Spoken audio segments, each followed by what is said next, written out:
And 3, 2, 1. Hey, everybody, welcome to the SideQuest Live 10th anniversary. It's fantastic. It's time we're doing this. I'm Dolly Domofsky. Joining me, the one, the only Sam Dixon. Oh, I get first billing. You get hello. First billing, yes. Hello, friends. How's everyone?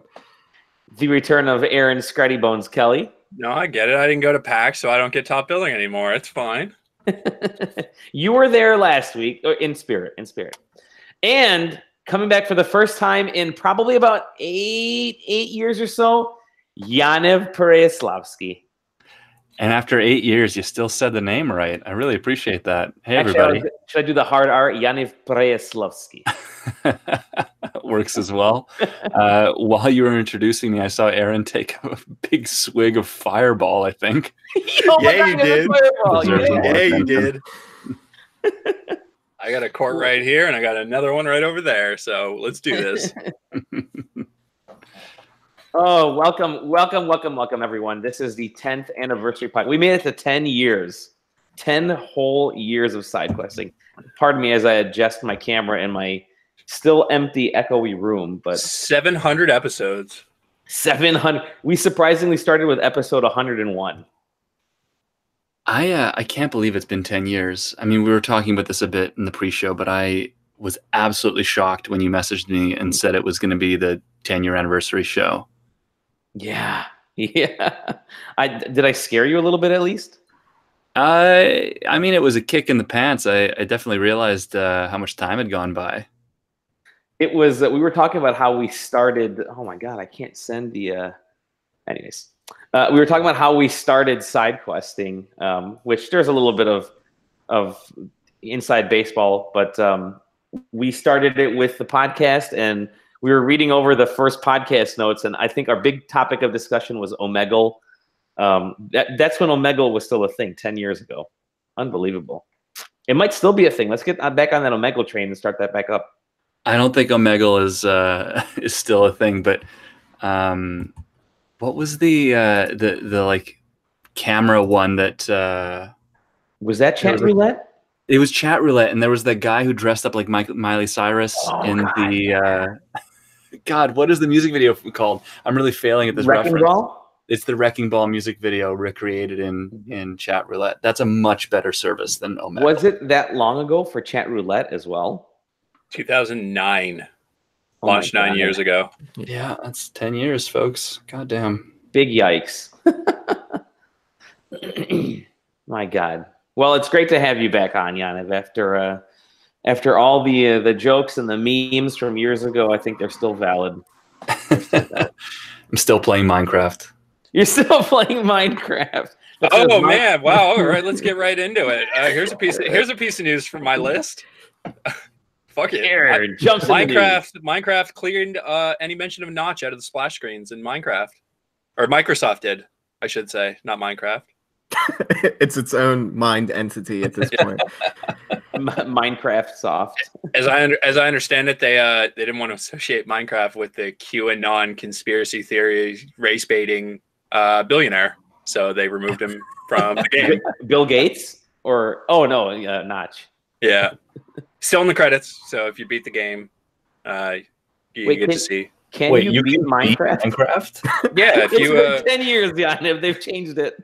Yeah, if you kill the Ender Dragon, the credits roll. There's fucking dragons in it now. Yeah, Minecraft is wild.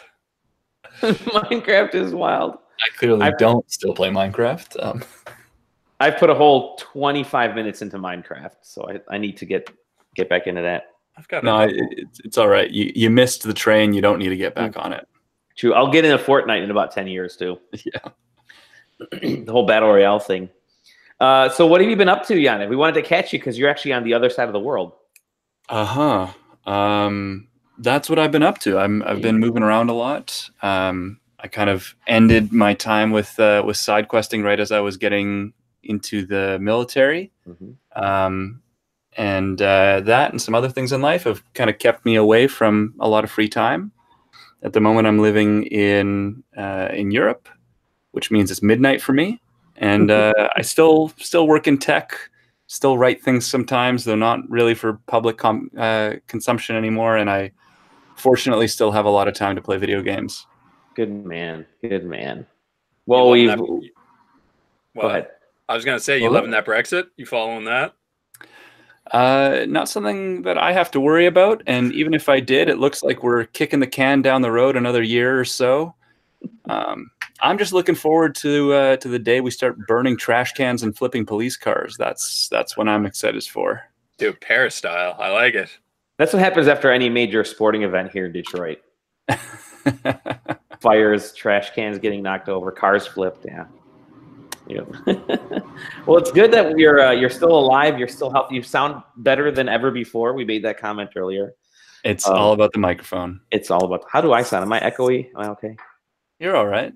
I'm all right. You could pack some mattresses around you, but you don't know how often I've heard that. Surprisingly, really bizarre statement that I hear all the time. So, what have you been playing though lately, Yaniv? I've gotten into multiplayer games kind of for the first time in my life. I'm playing Rainbow Six with some friends from back home and who are now scattered all over the world. And it's a great way for us to sort of keep in touch. So a lot of Rainbow Six, staying very toxic, and getting kicked from matches for team killing is a pretty common occurrence for some of the members of our little group. Mm-hmm. I've recently bought Outward, though. This was just a couple of days ago. I bought a game called Outward, which is a really interesting little indie RPG made, I think, in Eastern Europe, but made by like 10 people. And their whole premise is that you are the antithesis of the chosen one. Like, no one cares about you. You are like an indentured nobody. And it's published by Deep Silver. Okay. That's it. Yeah, Deep Silver. You've got no mana, so for you to use magic, you have to like go on a pilgrimage, become religious, and like kind of like trade some of your health and your stamina for a mana pool. It's a really interesting approach, I think, to RPGs. Much more of an emphasis on survival, and feels a bit like Dark Souls mixed into an RPG. So far enjoying it, yeah. But I've only put in a couple hours. Sure. I still remember you mentioned getting back into or getting into multiplayer games. I recall you trying to get me into the Grand Theft Auto 4 online, the multiplayer for Grand Theft Auto 4, and me not having it because I was horrible at Grand Theft Auto 4 proper and couldn't handle the online stuff, the multiplayer stuff. But he said, it's really cool. They should make a whole mode just dedicated to online. And then lo and behold, it's their primary revenue now. Yeah. Yeah, you should be Mr. 2K, Mr. Rockstar. I don't want anything to do with 2K, man. Oh, sorry, I'm thinking of Take-Two. You're the same company, yeah. I think, right? Excellent. Well, that sounds like you're getting some gaming time in. That's always a positive thing. Have you noticed like any weird trends in gaming over there, or is it just pretty much the same as anywhere else? I don't think it's very regional, no. Okay. People have a lot more time for mobile gaming, a lot of time in the tube. What kind of shitty question did I just ask? Have you noticed any weird trends in gaming? They all game nude in the UK. It's really bizarre. When I walk around and look in people's windows to see what their gaming habits are. Goodness. People still bring up when I mentioned that you were going to be on the episode, a couple folks said that one folks said the guy who skins people. I'm like, yeah, that joke's still around. That awful joke from like episode 40 of the JPEG, or not even JPEG, of the Joystick podcast. It was. We're digging up ancient history. Oh my goodness.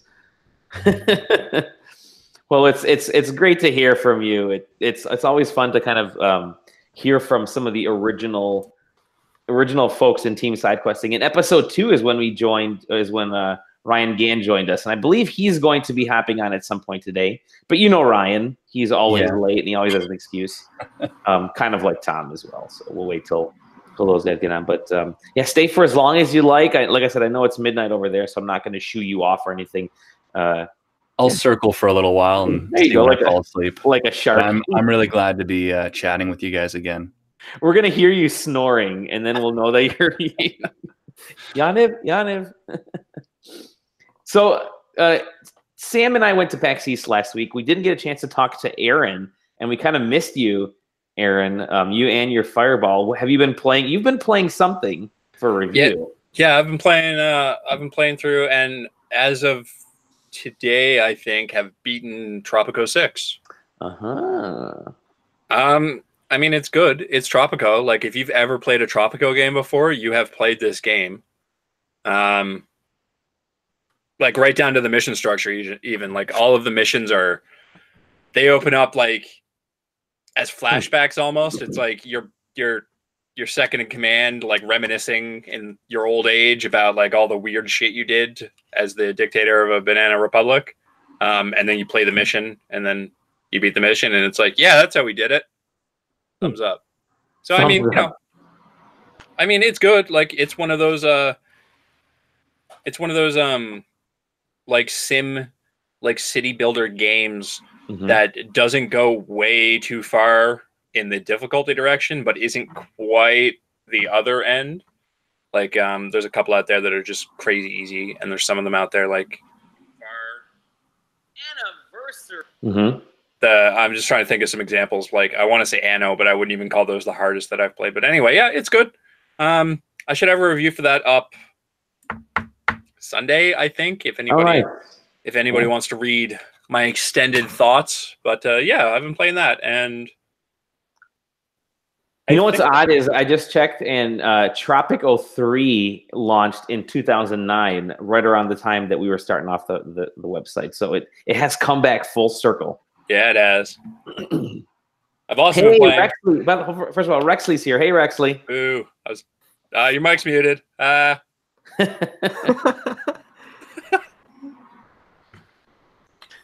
right. Go ahead, Aaron. Rexley will figure it out when he realizes nobody's replying to him. Still muted. Nope. I'm just gonna keep going. I finished Far Cry New Dawn, like I said, I think 2 weeks ago, and then in the process, I was thinking about it, and I was like, I can't remember if I've ever actually beaten Far Cry 5. I think I might have stopped right before the last boss, so I just started a new game in that, and I've been plunking away at that. Excellent. Not a whole lot to say there, just playing through that. I haven't played a Far Cry game in 6 years. So I need to pick one up. I don't remember if I had talked about this. I think I realized. So I'm a weird person when it comes to the Far Cry games, where my personal favorites of the ones since 3, basically, I like 3, I like Primal, I like Blood Dragon, and I like New Dawn. And I like New Dawn. And I was thinking about it, like, I really like the offshoots, and I was like, I wonder why that is. It's because they're smaller. Like, Far Cry Primal is a revamped map of 4, and it feels smaller because you have to be able to get around without a vehicle because there are no vehicles. Far Cry New Dawn is like 1/3 the size of the Far Cry 5 map, and it's just like, it's a quicker, snappier game, and I think that's why I like them more. And you know, Far Cry 3 was an island, so yeah, that may be the Far Cries that I do get into is those games. I can't handle another 60 or 70 hour game, especially with like the I'm still stuck playing through Zelda Breath of the Wild. I picked that back up like last week, and then they announced the VR version, so now I'm trying to figure out what I want to do. But I don't know if I can handle another ginormous game. I like sort of these smaller sub 20-hour experiences that I can kind of plow through in a week and a half. I think that's probably my limit right now. So I think maybe these very fair criticism, though. Why would you dedicate 60 hours of otherwise pretty, precious and limited time to something that doesn't have any evolutionary mechanics at all? You have something like Zelda that clearly evolves and iterates on everything that they could possibly iterate on, and then Far Cry adds a wingsuit. I just don't have 60 hours to plug into that. Oh, hey, we're joined by Wout. Hello. I'm just dropping in to say congratulations on your achievements, because I am about to head out But Yes. I wanted to be part of the show for just a minute. So sorry, guys, for busting in like this. No, that's right. And congratulations to you too on the new gigs. That's fantastic. Thanks. Yeah, I'm super excited. So we'll hopefully talk soon. But I Yep. do not let this opportunity go without saying hi. Thank you Congrats, so much, and dude. up to the next 10 years, and hopefully we'll do this again a billion Awesome, dude. times. All right, I love you guys. Bye. Listen to his show. It's awesome. It is pretty good. The Hashcast every week, Monday. Check it out. Bye. I was gonna wait till he was gone to plug him, but his last like 4 or 5 shows have been just stellar, just they have. phenomenally out of this world. So Great guest. He does a phenomenal job getting some fantastic folks on there. Definitely check it out. Always looking to supports us. We support him. We get a good group of friends that support each other. So yeah. Rexley, can you hear us now, Rexley? You're still muted though. There you go. Say something, Rexley. No, you might want to plug your microphone in. I don't know. Oh Lord. Well, while he figures it out, we'll get it working. Anything else, Aaron? Or you're good? nah, that's pretty much it. Yeah, that's pretty much it. Rexy's dropping off. Gonna try to jump back on. That's all I got. Sam. I know it's been just a few short days, but what have you been playing, my good friend? Well, do we want to talk about PAX East stuff here? Or Yeah, we could do that. We could do that. That's fine. Okay. I mean, a lot then, but let's just keep it to maybe 2, I guess. And the first one we could talk about is Super Crush KO. So we talked briefly about it during our kind of best of show, but I want to hear more about it right now. Man, whatever. Who cares? Hey, Johnny. I'm not staying too long, man. I'm fucking sick as shit. Oh, you sound like it. Hey, John. Hey, everybody. It's John from Super Deformed Gamescast. Great. Whatever. The beanie. Dude, like the damn PAX plague hit me. Oh my Lord. Yesterday, it incubated in my system. Until yesterday, and like, dude, I woke up this morning and I had to eat ice cream for breakfast. I couldn't swallow anything. What? Which I guess is fine because like I get to eat ice cream for breakfast, so That's always a positive, yeah. Oh, dude, well, at least you somehow survived PAX. See, I got sick during PAX. I nearly bailed on my panel that was out there because I was essentially throwing up. I had the bad arugula salad. Don't eat arugula salad from a convention center. Hold on, are you talking about the panel that I was on with you? Yeah. Oh, that's right. You were on the panel. Yeah. Did I tell you? Yeah, I'm glad it meant so much to you, my contribution. That you're like, oh shit, you were on that panel with me, weren't you? I could hardly remember. Your beard has grown like twice in length, doubled in length since then. But yeah, I almost bailed on that panel because I was so freaking sick. So, but it looks like that spread to you. So I'm glad that my illness is gone and yours is. Thank you. I'm not throwing up. I can hardly talk. What does your shirt say? It's a Marine Corps shirt. Oh, badass. It's just it's like a ratty old Marine Corps shirt that belonged to my dad. Wow, there's like we have military reference, like several military folk on the podcast tonight. We have Canadians on the podcast, and then there's Sam and I. Well, hold on. Like, which one is Aaron? Aaron's a Canadian. Which one is Aaron? Like I know he's Canadian. I know he's Canadian, but is that really the best descriptor for him? He's giant, tall. Like Aaron's just fucking enormous. Aaron, what are you drinking? Fireball, baby. Out of the fucking bottle? Jesus Christ. And Yaniv as well. Yaniv is also formerly Canadian. He's traveling around. But Yaniv is also very tall, though. That's the other thing. We like our average height has gone up several centimeters. I deal in metric. Yeah. I deal in metric all day at the office, so we're still stuck in the past here in the U.S. with imperial. I'm 2.1 meters tall. I see. I don't even know what that would equate to me. John, what have you been playing lately while you're still alive and awake? Yeah, I'm not going to be here too much longer. I've been playing Yoshi's Crafted World, which is a delight. I just picked it up myself. I'll be playing. Good, beautiful game. It's beautiful. Yeah. It's not precisely challenging, but that's not the point. The point is just to immerse yourself in a wholesome world, and Yoshi definitely does that. So I'm playing that. I'm probably like halfway through that, and just doing some catching up in the Division 2. Nice. And how was PAX for you? Was it? We had a blast. I know. It was the little bit of time we had together. It was really good. I did that at the beginning of the podcast. So I'm glad I wasn't the only one. It was really good. No, it was really good. It was very tiring. As you can hear, it just like it's an experience that lingers with me. Even now, I still right now I like to say that I'm carrying a piece of PAX around with me, and just giving that joy to everybody. Giving it to everybody that I come into contact with, because I want them to know. I want them to know and experience for themselves the joys of PAX. That's what so I went to a coffee shop today and I coughed on all the napkins.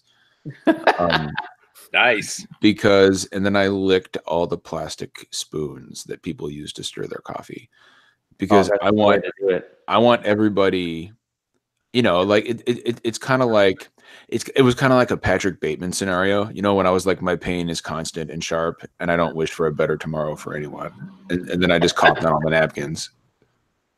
That's how I was thinking to myself, WWED, what would Aaron do? Contrasting what game you just said you're playing with your easy freehand quoting of Patrick Bateman. That's a lot of range.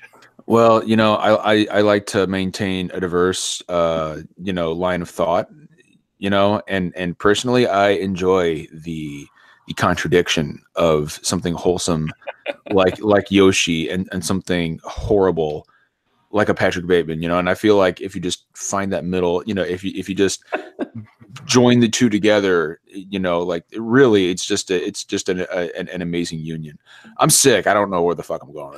You're just rambling. I'm gonna need your next sentence to end with the word boy. Can you do that for me? Why would I do that? Because you look like fucking Kratos right now. I probably fucking sound like Kratos too. Yeah, you do. What's funny is that my wife sent me a DM. She'd seen that picture that somebody like from yesterday. She was like, "Holy shit, you fucking do look like Kratos." And so I guess, and she was like, well, you got a sore throat, so you got to do the voice now. So I called my son actually on a video chat, and he says, "Hi, Daddy," and I was like, "Boy." Yes. And he goes, "What?" And I was like, "Boy." And he says, "Daddy, I don't understand." I was like, "Yeah, don't worry about it. It's fine." Say happy birthday, boy. The voice is killing me. You're making me talk. Just do it. It's not something you can fucking do on command. I mean, like, it's got to be organic. It's got to be more organic than that. You can't. When you're ready for Kratos will be ready for you. Like it's the Kratos comes out when you least expect it. Yeah, like it's something that you can't, it's something that you can't plan for. It's something that's unexpected. Like you have to feel Kratos inside you. All of these wait a minute. Hold on. Hold on. If you're feeling Kratos inside you, that's actually kind of problematic. A little unexpected Kratos inside you. A little. I feel like we all need a little Kratos inside of us. Boy. Did you see my Twitter icon? I did. Is it still up? Yeah. That's fantastic. Don't take that down. I taught myself how to do that yesterday just for that joke. I didn't know how to superimpose one photograph over another. That was fantastic. It was what I was not expecting. But honestly, it was in that moment, it was what I needed. It is pretty fantastic that you were able to put your face. That's great. I could actually probably do a pretty sick Batman voice right now. Do that. Be like, it's not who I am underneath, but what I do that defines me. Ooh, my crotch just tingled. Did it really? No, I think it was the alcohol. You should probably wash your crotch. Probably wash the underwear. It's important to get a good ball cleanse every now and then. You gotta take care of that. Gotta dip them in aqua velva. Now I get it. Yeah, just take a little brute down there. You gotta aqua velva. When we were in boot camp and we we fucked up. Our drill instructors would make us shave like real hard with like disposable plastic razors, and then they would put aqua velvet in squirt bottles and squirt our faces with it. Oh my God. It was fucking sadistic, man. So this is gonna sound insane, but that's how I shave. I just straight up use dry disposable razors and just chat, and then slap some aqua velvet on there. Knowing you, I thought you were gonna say, I'll be totally honest, that's a huge turn on. Well, there is a reason. There is a reason I don't move to shaving cream. Aaron likes to shave with the dry shaver and then stuff his face down into a toilet bowl filled with aqua velva. No, I'd never got taught how to shave, so I had a razor one time, and I was like, I bet you do it like this, just cut, and then I just never ever bothered to do it smart. Oh my goodness. You'll learn one day, Aaron. I was thinking about shaving my beard off, but then I was like, no, that's stupid. Keep the thing going. I don't know how long I'll grow mine. I mean, I don't have a luscious beard like you or Sam, or maybe even Rexley's got a little bit more than me. But this is the most I can do. Oh, we hear you. Good job. There you go. Rex. My plan. Excuse me, I'm fucking coughing up a lung here. My plan is, because I'm a pretty big guy, so my plan is to do like some Kratos cosplay for Halloween and dress my 11-year-old up as Atreus. That'd be awesome. That's actually pretty dope. We could record like a whole skit. I could be like, boy, mow the lawn. Boy, don't forget to say thank you. Boy, take out the trash. Day-to-day Kratos. Yeah, just everyday Kratos. Everyday Kratos. I love it. Everyday Kratos. Open up the fridge, be like, we're out of eggs. I'm going. What's the name of the voice actor that plays Kratos? It's Christopher Judge. Yeah, there you go. Yeah, I think you might be giving him a run for the money right there. Good, I feel like the concept of an everyday Kratos would be great. Mm-hmm. It's just I'm going to the barber. The lawnmower needs gasoline. I was going to make a gas joke just now, but you already stole it from me. I need a new belt for the lawnmower. I'm going to. We have to go to Kroger. We have to go to Home Depot. I have to be up at 7 for this dentist appointment. Boy. At 38 years old, it's time for a prostate exam. I thought it was 2 years too early, but the doctor insisted.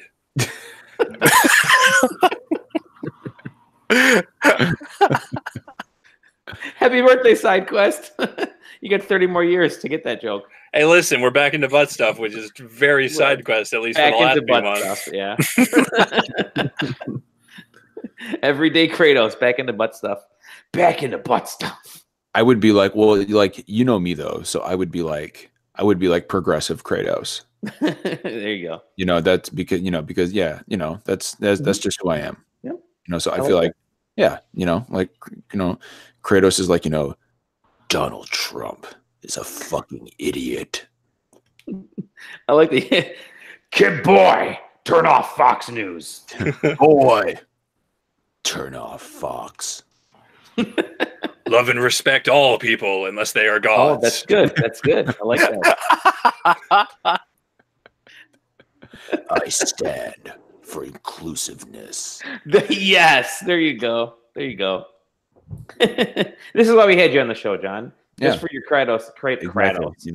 I'm gonna find some fucking. I'm gonna dress up as Kratos, and I'm gonna find some MAGA chud, to some fucking idiot, and I'm gonna shove him up against the wall. I'm gonna be like, trans rights are human rights. And it's true. It's true. It's he would wet himself instantly. It's 100% true. And that's the best part. I'm not saying anything that's not true. So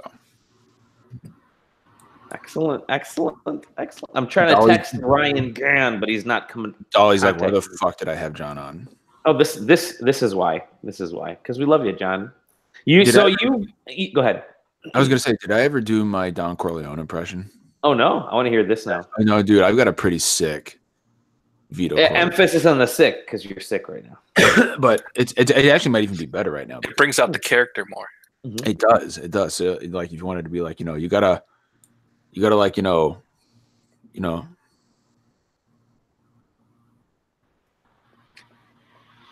come to me in friendship. You never invited me over to your house for a cup of coffee.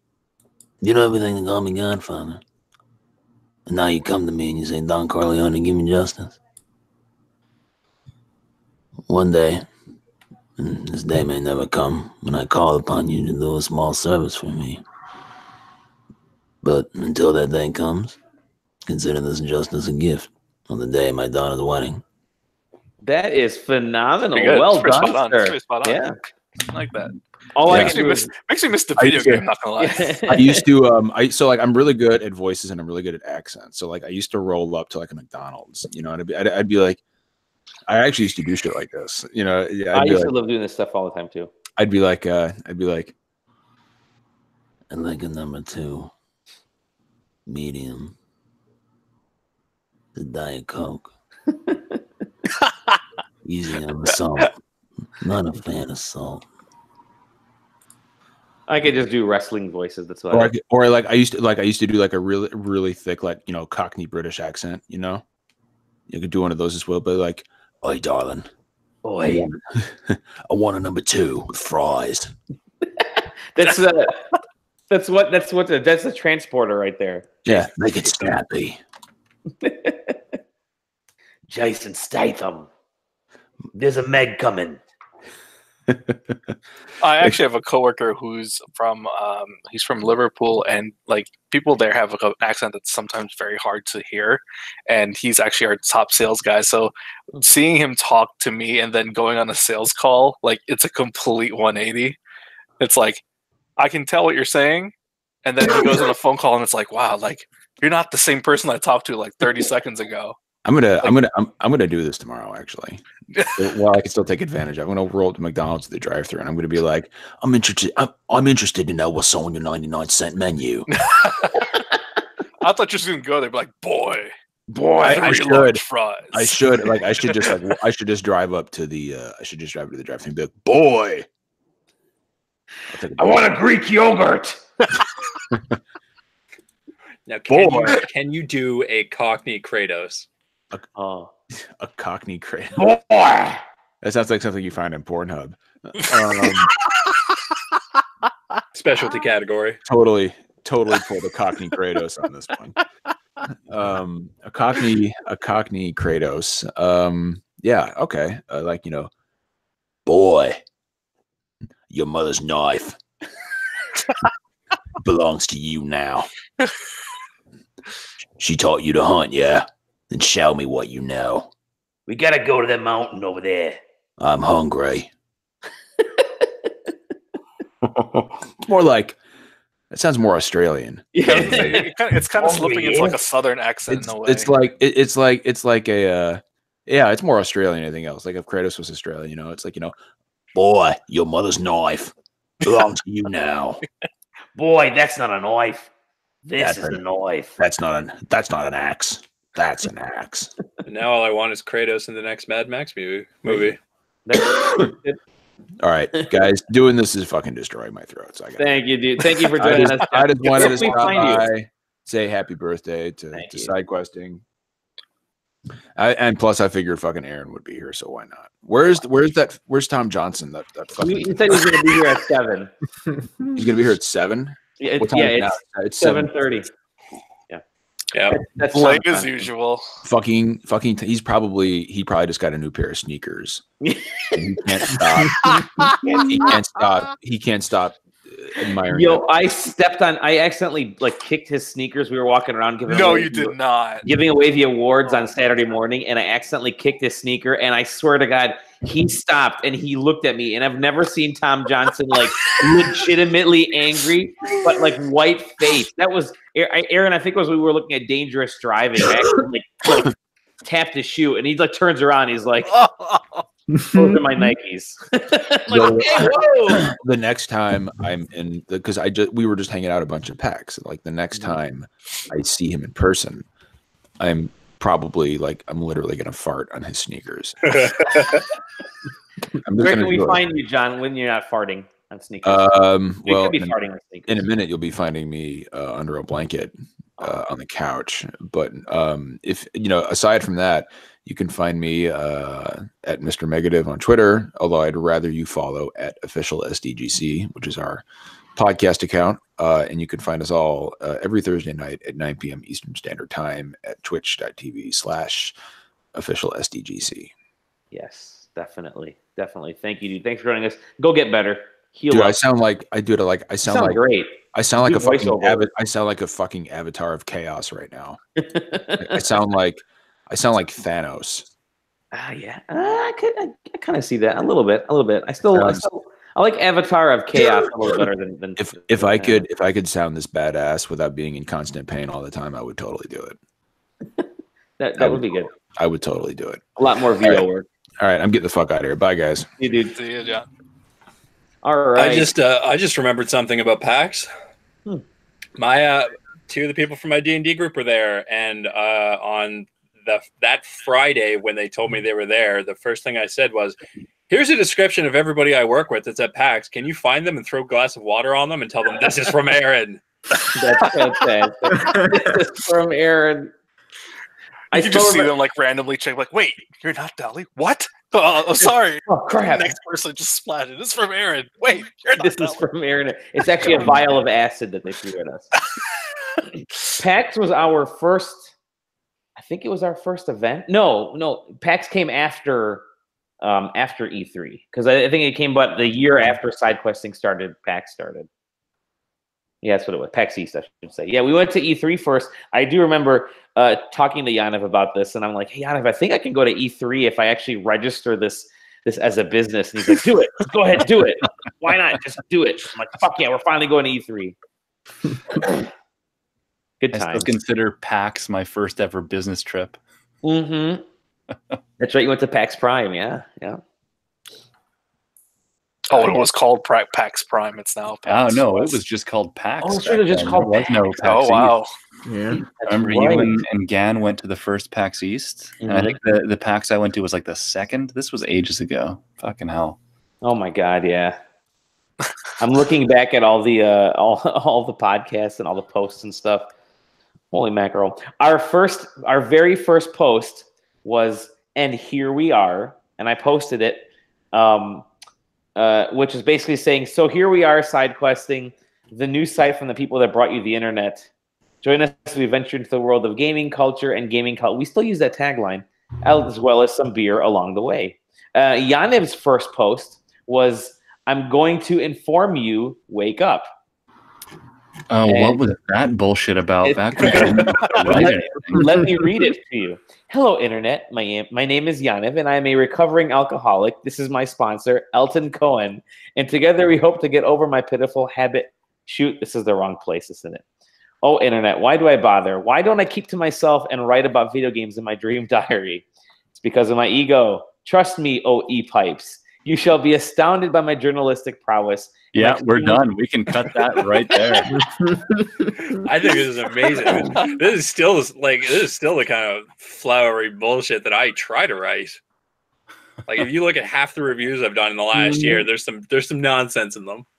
This is great, and this tells you the how incredibly time accurate this was.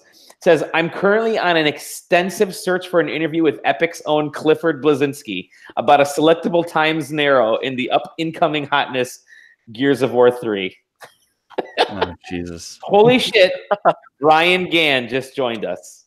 Oh my God. Hello. Ryan. We have the three original folks that started SideQuesting, the podcast, on this episode together. Yeah, My Ryan microphone Gann's out here. Look, yeah, I can hear you. You look like an anime monster at the moment, though. You're really washed out. What is this? Yaniv? Hey, man. Hi. How are you? Doing well. Nice to see you. I can't see you, so I can't. I can't say that. How's it going? Going pretty well. This is fucking awkward.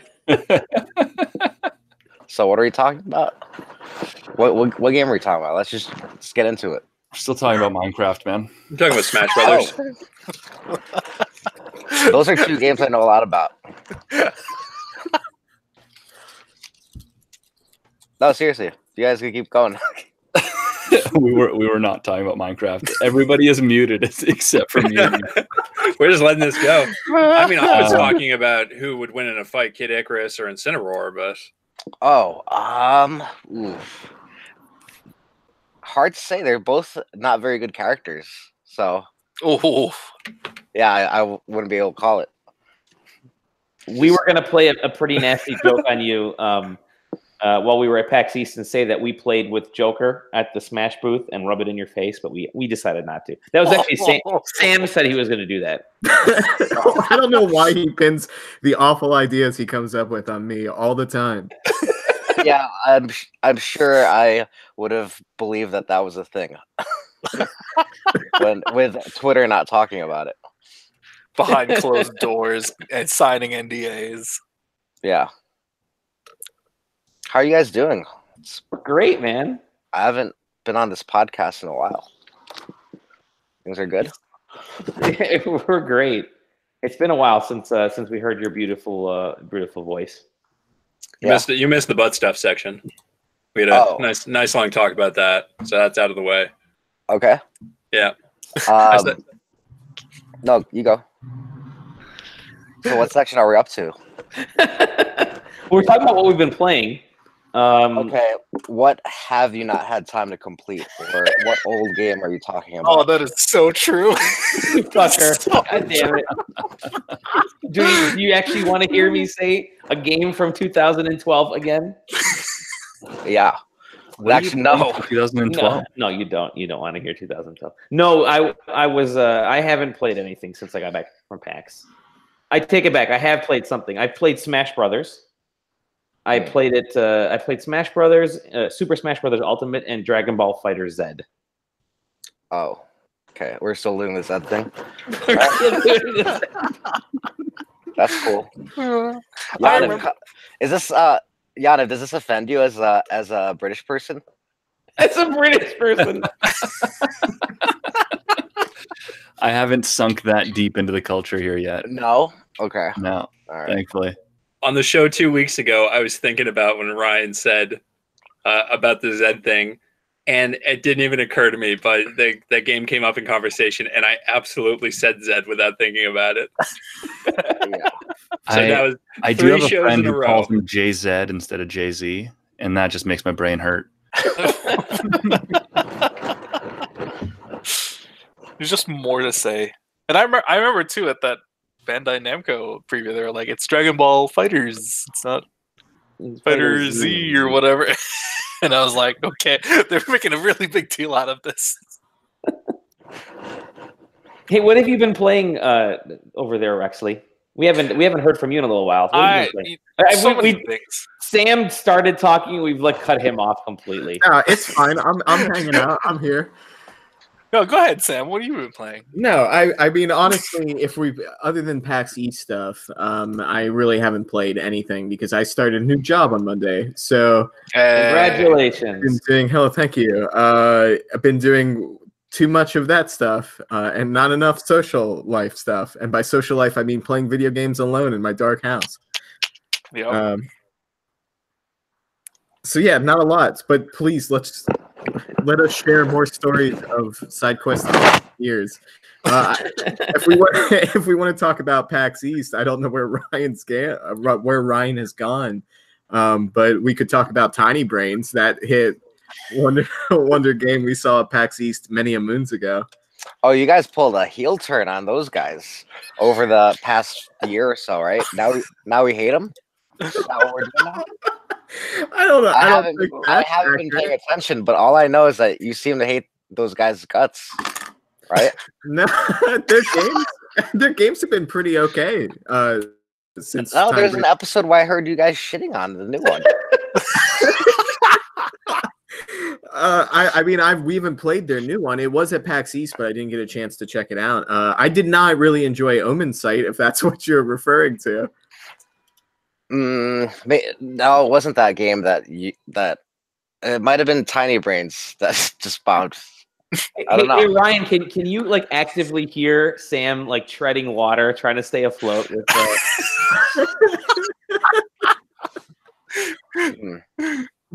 I don't know. I'm all about bringing indies up, dude. You have to. They're all good games, dude. All the indie games. All the indie games. They're all good games, Bront. They're all good games. Everyone's trying their best. Yeah, Sam. It's just giving B's across the board, dude. I mean, you're making good points, and if there's anybody who's great at making points, it's Ryan Gann. Hey, not a lot of sense. I'm about punching up, not down, dude. You have to. You know what I'm saying? Rexy, were you there for the infamous points and cents conversation? I think you were. I do not remember this. I might have been. A lot of things I forget. Were you somewhere where somebody won an Ouya as a prize from a rock paper scissors game? And everybody's like, "Yeah, you won," and they're like, "Great, now I have an Ouya." Wait, was I supposed to send my Ouya to someone? It's in the garage. Oh my! Gathering dust. It was in my car for like 2 years. I can just imagine like someone getting into like riding shotgun, like, oh yeah, I can just push that Ouya out of the way there. Push. Yeah, basically. Oh my god. Oh boy. Every time I get together with Ryan on Thanksgiving, we do our annual Thanksgiving drinking where we just kind of drink and talk shop and be adults. I always walk into his house and he says, "Just move that Ouya off the chair so you can have a seat." Talk shop, send emails. Yeah, I didn't get the email. Check your finances. Oh man. Oh, speaking of which, you have to see that parody video that someone made the other day, or might have been a few months ago, but someone discovered it, where it's like a guy doing a skit of like as if he's a streamer, but he's breaking down patch notes for Microsoft Excel. It's so good.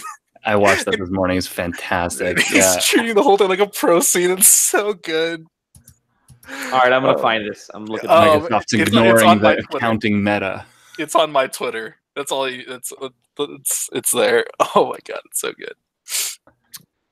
Wait, I wasn't listening. Can you repeat that? Oh man. Oh, Ryan. Okay, I found it, Rexley. Excellent. It's so good. I had a good laugh at on the train yesterday. People were looking at me, and I'm like, "This is too good of a video to not laugh at out loud." Oh, that's fantastic. That's fantastic. So, what have you been playing, Rexy, besides Excel? Just Excel. That's it. I'm really sticking to my lane. I think I have a shot at the pro scene for Excel. So I've just been really the Excel. Could you imagine if there was an Excel pro scene? That would be awesome. That's the video. He's like, "Yeah, we're all getting ready for BalmerCon. Like, there's a prize pool of like 1.7 million. It's gonna be fantastic." No, it's really good. In all seriousness, mainly like a couple of things. I'm back on that Final Fantasy 14 bullshit. Oh shit. Yeah, so it's ramping up now.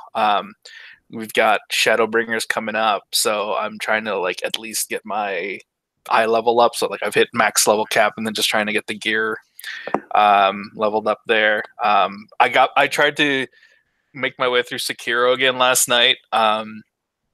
Just because like I've never actually finished any From Software game, so I was like, okay, Sekiro. I'm gonna give Sekiro a shot, and so I started a whole new game, played it, and my brother actually, who loves Bloodborne, and obviously gave Sekiro a shot. And he's still playing it. He was watching me do it, and he's like, "Oh, you're coming up to the first boss, like after that little tutorial stage," and he's like, "Yeah, it took me like a couple of hours to kill him because I kept dying and whatnot." And I got him like the first approach or the first try because like I basically went vertical instead of approaching the Dark Souls where we just go through the door and you're like, "Yeah, come here." I'm like, get at me. So like after that, like I was on cloud 9. I was basically just playing it like a stealth game throughout the. What's your opinion of the Sekiro too difficult, too easy conversation or difficulty modes conversation? I mean, I feel like this always pops up with a Dark Souls when like we've had this conversation before with like Dark Souls, like when the first Dark Souls came out, and I think people just have gotten like really like, I don't know, you're comparing it to you're comparing it to a Souls game, you're comparing it to Bloodborne. It's not that. It's a completely different approach. There's, I don't know, I feel like what's funny is a good thing you mentioned this, because I saw it on Twitter today where Shane Bettenhausen, who I think is still with Sony, but I remember him from like his days at the One Up show. Rip One Up show. Oh yeah. And he was like, I just remembered that time over a decade ago when I suggested to From Software that they should consider adding an easy mode to Demon Souls. Demon Souls, not even Dark Souls. Demon Souls. Like they should consider adding an easy mode to Demon Souls for its North American release. To which they replied, "You fundamentally misunderstand our game." Like that just really says it, right? It's like they make it the way it is, and you just have to push through it, whether you like it or not. Like, I played Dark Souls 1, Dark Souls 2, Dark Souls 3. I've never finished it. I've hit a wall, and I'm like, I'm good. But I've never like, oh man, I'd get back to it if it was easier. Because part of it is overcoming that hurdle. Which, I snapped a controller over Demon Souls, and I've never touched a game from that series since. I've become such a sucker to it. I actually bought Dark Souls for the Switch on Black Friday, and it wasn't even on sale. It wasn't even on sale, and you still bought it? I don't think it was. So I own it on Switch. I own it on Switch. Man, like, it's great on Switch, except for the fact that the button assignment screws it all up because of how the Switch is. Like, where A is its B and where B is its A, or is it the other way around? Either way, I don't know. It's just yeah. But that, but yeah, like Sekiro, I'm thoroughly enjoying so far. Because I mean the parry system too is, or not the parry, the deflect system, I guess what they're calling it, is really interesting. A lot of it is like just watching the animations, which is funny. Like, I'm talking about this, and it's like, wow, it really is it's speaking to like what a lot of people are saying about like Dark Souls and how they played that and how they played Bloodborne. So I guess this might be the one for me, maybe. Knock on wood. I don't know. But yeah, that Final Fantasy 14, and then just on the side, like a couple hours here and there, because of my constrained time in the evening, is the Division. So Division 2. Division Dose. Yeah, which is good. Cool. I'm enjoying that too. Very good, very good. Sam, so we did talk a little bit about PAX East, and we kind of went over our Great 8 or our Team Choice Awards over there. But we did play a bunch of games there. You were just about to start talking about Super Crush KO. Just about, yes, about 40 minutes ago. So just about. Yeah, I mean, as you said, we talked about it in our like best of show. But yeah, Super Crush KO is from the guys that made Graceful Explosion Machine, which is also a Switch and PC indie game. And Super Crush KO is kind of in the same vein as that, but instead of a like space kind of flying game, you're like side-scrolling brawler. But it's more about that side-scrolling is more about getting you into arenas and then setting up like combat as opposed to just continuously moving. And I honestly think that Vertex Pop is just incredible at making scenarios where you can basically like I don't know, perform with the moves that they are, the skill sets they give you. Their whole pitch of Super Crush KOs, they just want to make something that's like super stylized and something that gives you kind of like great combat with like different abilities that gets you through pretty much any situation that they can present you in different and interesting ways. And it's great. I think they just do a great job of allowing you to have enough aggressive moves that are on cooldown, so you can't really just mash things and rely on them forever, and be able to dodge and having limited dodges and being able to use like interchangeable skills in there to sort of manipulate how the flow of combat works. Like, I think it's going to be great. It's also going to be a Switch and PC exclusive at first, and then maybe go from there. But they mentioned that they had a pretty good deal or a pretty good relationship with Nintendo, so likely going to stay on the Switch for a while. Hey Ryan, this is this year's Tiny Brains. Oh, okay. Jeez. Just kidding. You know, what's funny is like my first my first memory of Sam. Like every time I see, only because like I'm seeing the pictures for Super Crush KO, and it's like this and the first game that I associate with Sam, which is Lovers in a Dangerous Space Time. Because I remember I remember walking around like that indie alley and Sam was like, "Dude, you gotta try this game. It's really awesome. It's fucking dope." And I'm like looking at it now. I'm looking at that, and I'm looking at Super Crush KO, and I'm like, man, it's like almost the exact same color scheme. And I'm like, okay, all right, sensing a pattern here, maybe. Hey man, pastels are awesome, and good combat and good flow to controls are great no matter what the art style is. It just happens that they both have an amazing art style and also amazing combat. Did you play the demo with me of that at some point during that PAX? Do you remember? Did you play with me when the boss's head like detached from its body? But we were still able to like beat it by just destroying that. Yes! Oh my god, that's insane. That's right. Oh my goodness, yeah.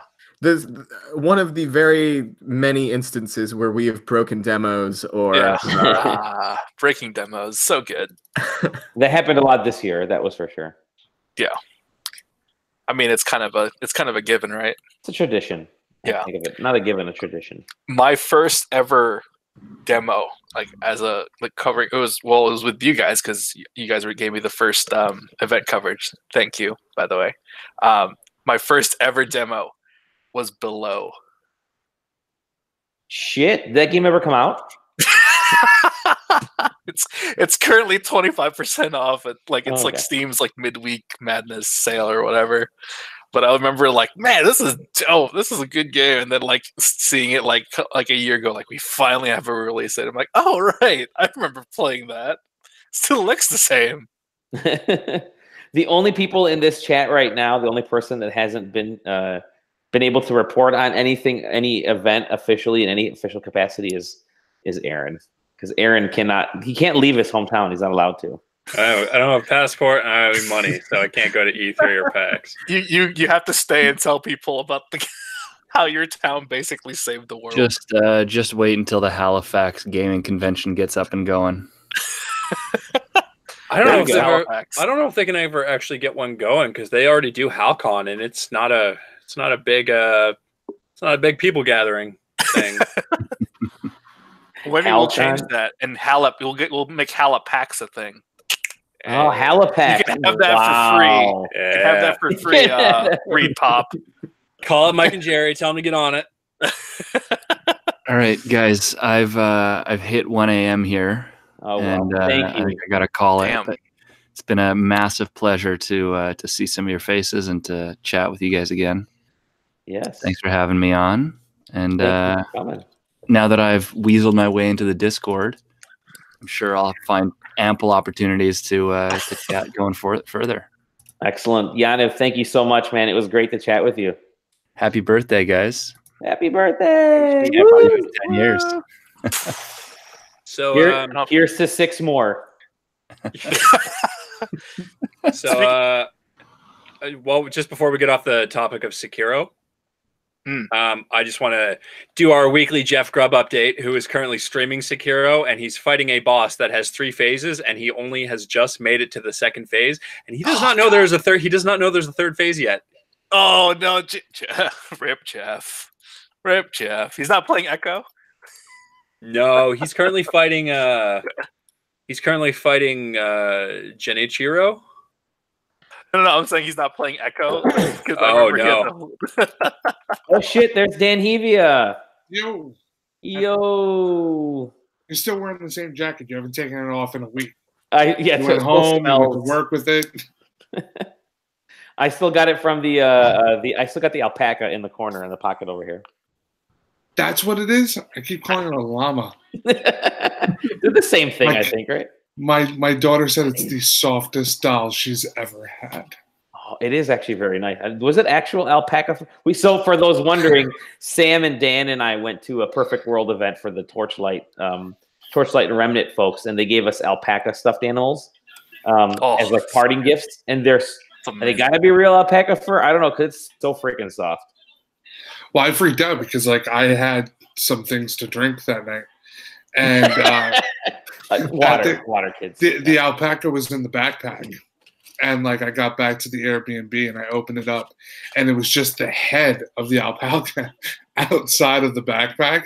You know, I lost in that Airbnb about 2 in the morning. I was a little nervous. Thought I was being attacked. How's it going, dude? You doing all right? Good, very good. It's been a long week, but you know, fun week. Where I feel like we're getting like, I feel like E3 feels real right now. So there's just a lot of stuff going on behind the scenes to get us there and get our company there. So, and of course, I'm the special SideQuesting correspondent. Of course, so. That's exactly right. And you're also here to talk about WrestleMania, which is always a pleasure. Yes, in fact, right now, my favorite human being in the world, Velveteen Dream, is fighting Matt Riddle, NXT Takeover. But I will be at Mania. Nice. Oh, you're going to be heading there. Oh, dude, nice. Yes, I was with Dave Oshry from the New Bloods. We were sitting around. We were kind of like debating. We were going to just go tailgate and then legit just figure out whichever scalper dove to the bottom prices through the apps. We were just going to go from the parking lot and just risk it. But Dave got antsy, and we got like these club seats. Apparently we have our own bar. Wow. And they are like leather, nice padded seats. Wow. So we're heading out to MetLife at about noon on Sunday with a grill, a table, some chairs, lots of stuff from Costco, lots of stuff in a cooler.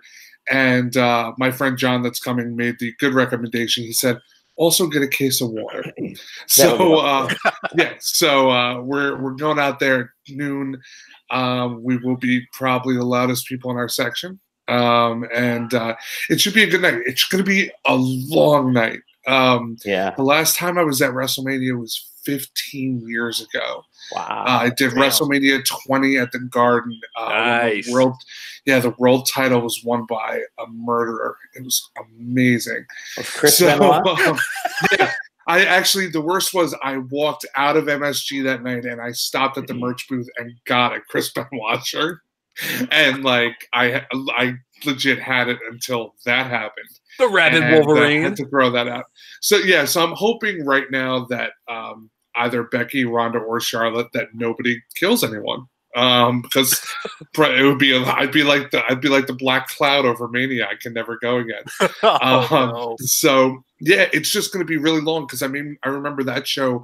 At that time there was no WWE Network. There was no pre-show. There was it was just the show. There might have been like a dark match before, but now it's like they say that the show starts at 7. Our tickets say 5, and I know that the show ends around midnight. Yep. So it's going to be a long day.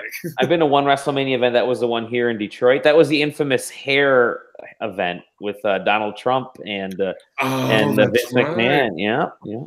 Good God. And John Cena drove a expertly designed Mustang into the arena. That's right. Yep. They didn't give enough credit to that main event match. John Cena and Shawn Michaels really actually tore the house down. That was and it kind of gets overlooked over Manias because of everything that happens. But it should be crazy. It's fun to now. I will be at the first time that they had a women's Royal Rumble. And I will be at the first time that the women main event of WrestleMania. So I'm kind of like rolling with like these historical moments. That's awesome. And not being sober for any of them. So, do you think Kofi's winning? I hope so. I feel like that's the one match. Like it's one of those ones where I feel like Vince might just have him lose just to not do the thing that's expected, but I feel like it would be more kind of beneficial to do the thing that's not expected with Seth Rollins. because nobody really gives a shit about the Universal title. Like, Yeah. nobody, like, who's had the title? Like, nobody's really had it. It's been like Brock, Kevin Owens had a good run with it. Everybody else got like a couple of days or like a month before they got injured, or it was Goldberg.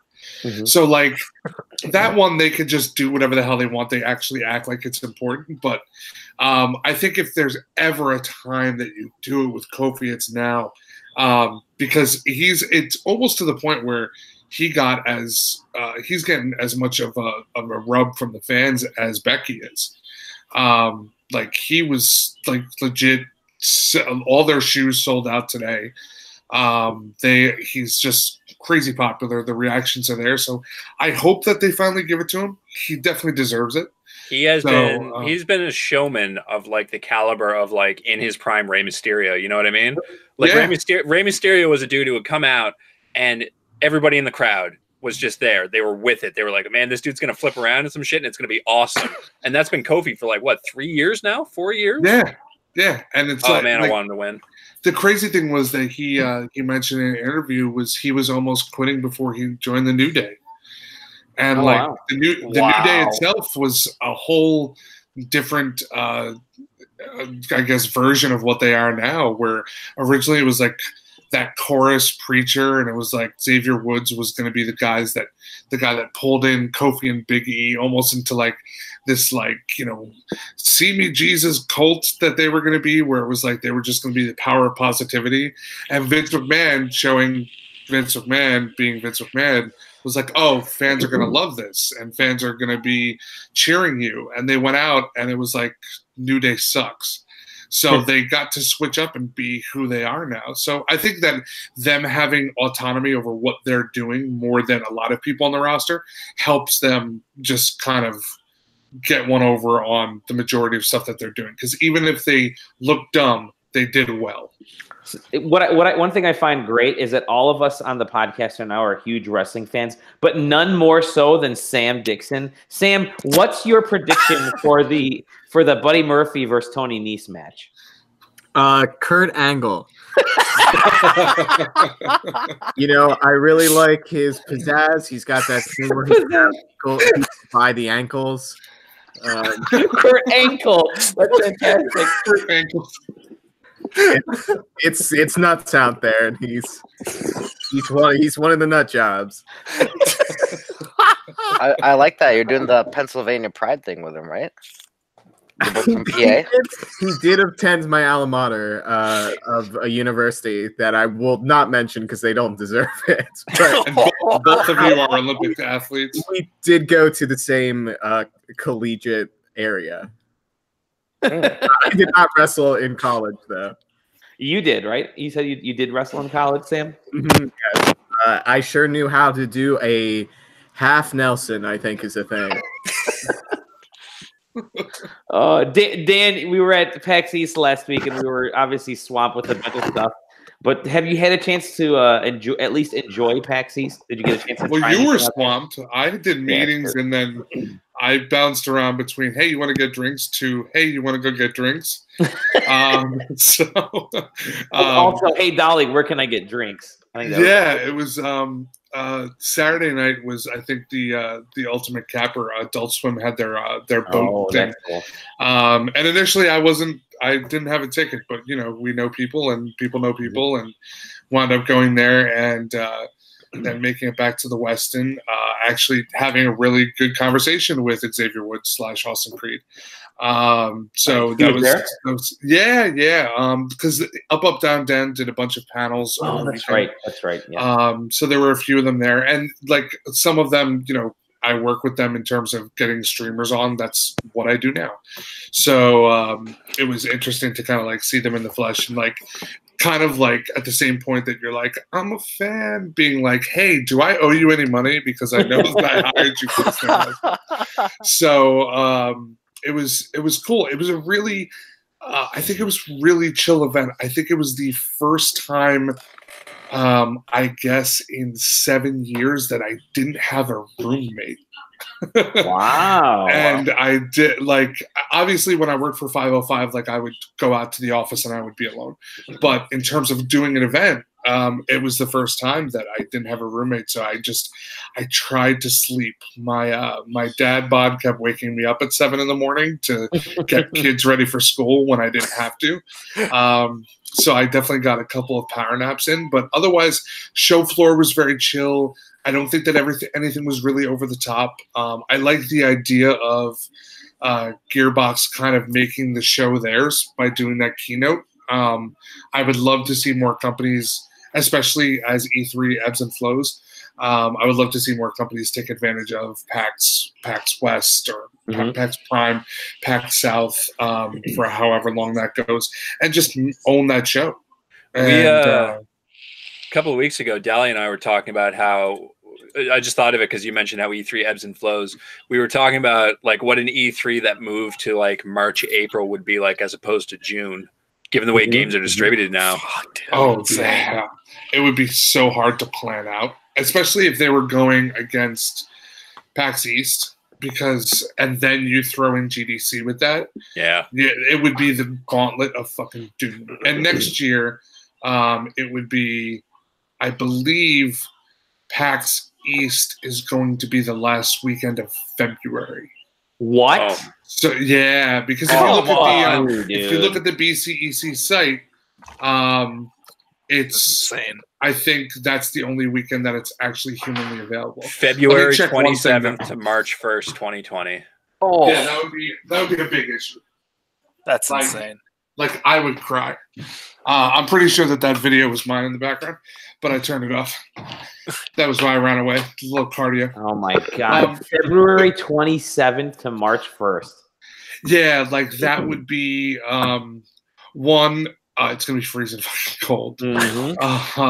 And two, you're just basically inviting like igloos to be built around there. Like we're inviting the Night King to come to PAX East. Pretty much. What are you guys doing for PAX East 2025? Because that's May 8th.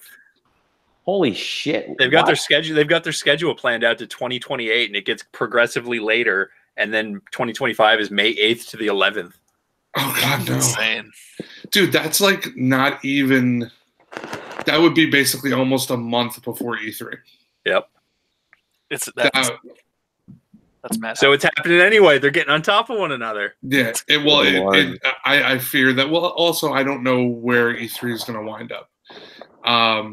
As great as it's been for a lot of people to have gamer badges, I think that it made the event just another convention, which is really, really hurting them. And now I see them doing like ad buys on social media to push gamer passes. So at $250 or $300 a pop, I forgot whatever the hell they were. But if it was me and I was not covering or working at the event and you told me that the pass was $250, I'd be like, get the fuck out of here. I'm not doing that. There's no way. For sure. So, yeah, it's just, and especially, I mean, it's really just, you're paying money to, listen, it's fun, but you're paying money to go wait online. Yep. You're paying money to wait, and in some cases, at least the first year of gamer badges, you wait a really long time.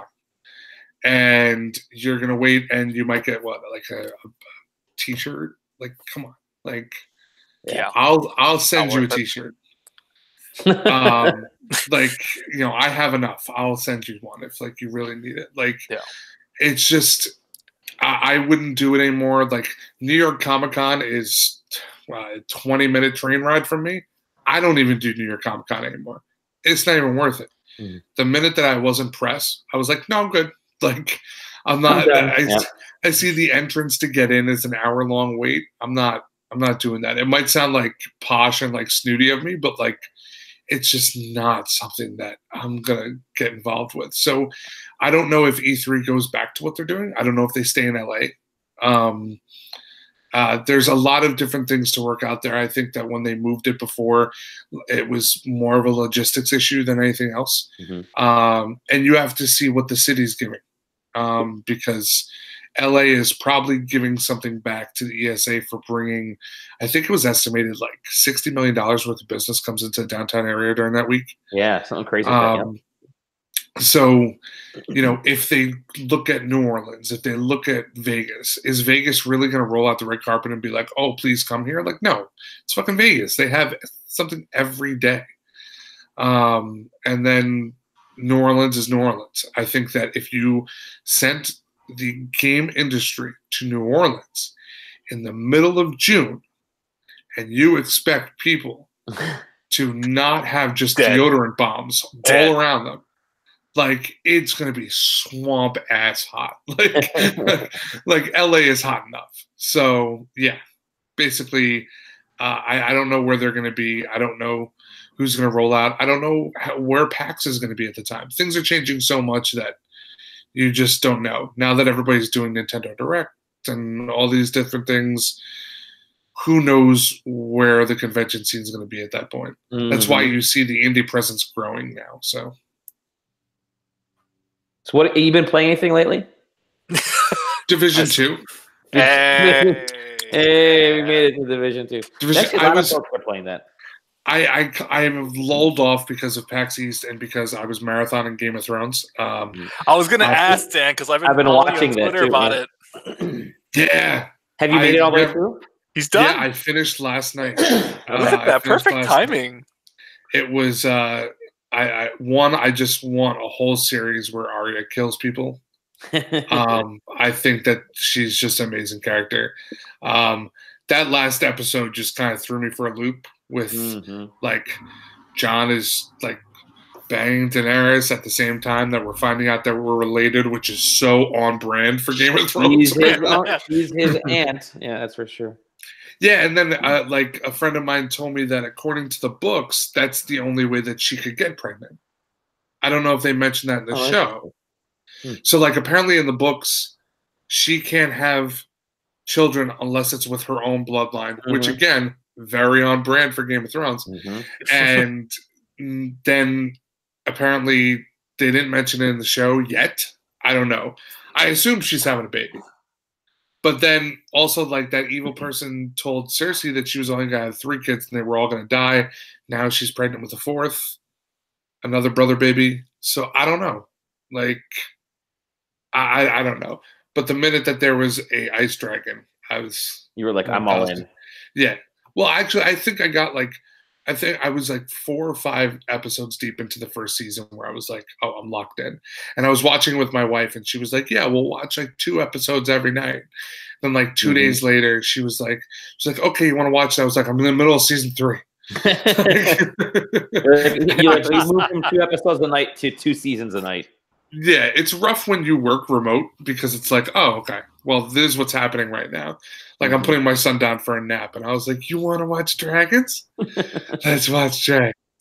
And he's like blocking his face anytime that they pull out a sword or they're in a brothel. You're like, I'm in a rewatch as well. I've decided to start from the beginning, and because I've obviously followed the series as well, but I started from the beginning about 2 weeks ago, 2.5 weeks ago, and I'm up to.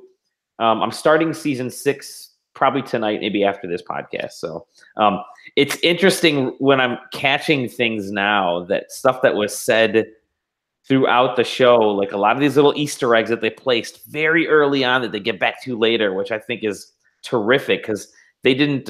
You don't pick that up over a stretch of like 8 years of TV, but you do when you rewatch it and you see some stuff like 2 days later. You're like, holy shit, Arya said that back in season 1, that was said to her, and now she's saying it in season 4. And then Cersei told that to Sansa here, and now she's saying it to so-and-so. It's pretty cool. Yeah, when you run through it like that, like I did the same thing with Breaking Bad, where I didn't watch it until, I think I didn't watch it until I started watching probably a week and a half before the final episode aired. Same here. And I all apologies to Sprint, but they paid me to watch it because I was doing it at my desk. But yeah, I think that it's just in many ways it's like really like I guess a better way to do it. I guess it fits my watch style more than anything else. Where I would get impatient. Like I was a huge fan of the show 24. Same here. And Same here. to the point where I would, in between seasons, I was looking for spoilers for the next season. So I was ruining it for myself. But I wound up, like, you know, I would find out what the hell was going on. Then I would watch it. I'd still be satisfied. But, like, if I had that binge option, it would be I'd be totally down for it. The first thing I ever binged was Lost. We watched the entire first season of Lost. Yeah, while we were on vacation, I thought, let's pick up this Lost season 1 DVD set. I've heard good things about it, and it's supposed to rain. I think Hurricane Ophelia was in Florida at the time, and I thought, so we're gonna be in the hotel. Let's just pop it in the DVD drive. And then we watched like 4 episodes that first night. we got hooked. I think that was actually my hook for Sci-Fi TV. Ryan is actually hungry for gyros. Gyros. Gyros. Oh, nice. How do you say it, Ryan? Do you say gyros, or do you actually pronounce it correctly? Being from New York, I say gyro. Gyro, okay. Yeah, gyro. Is there like another way to say it? Yeah, Donaire Zarate. People say euro. That's gyro. Right. Dan is also a New Yorker. Yeah. Yes. Okay. So there you go.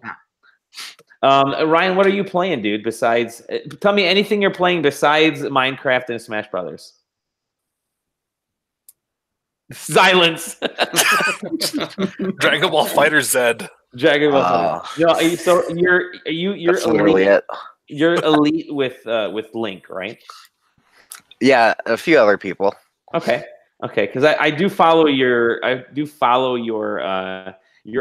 way you rack up hours on Smash Brothers. It's kind of a running joke because every week it's like Ryan's got another 100 hours into Smash Brothers.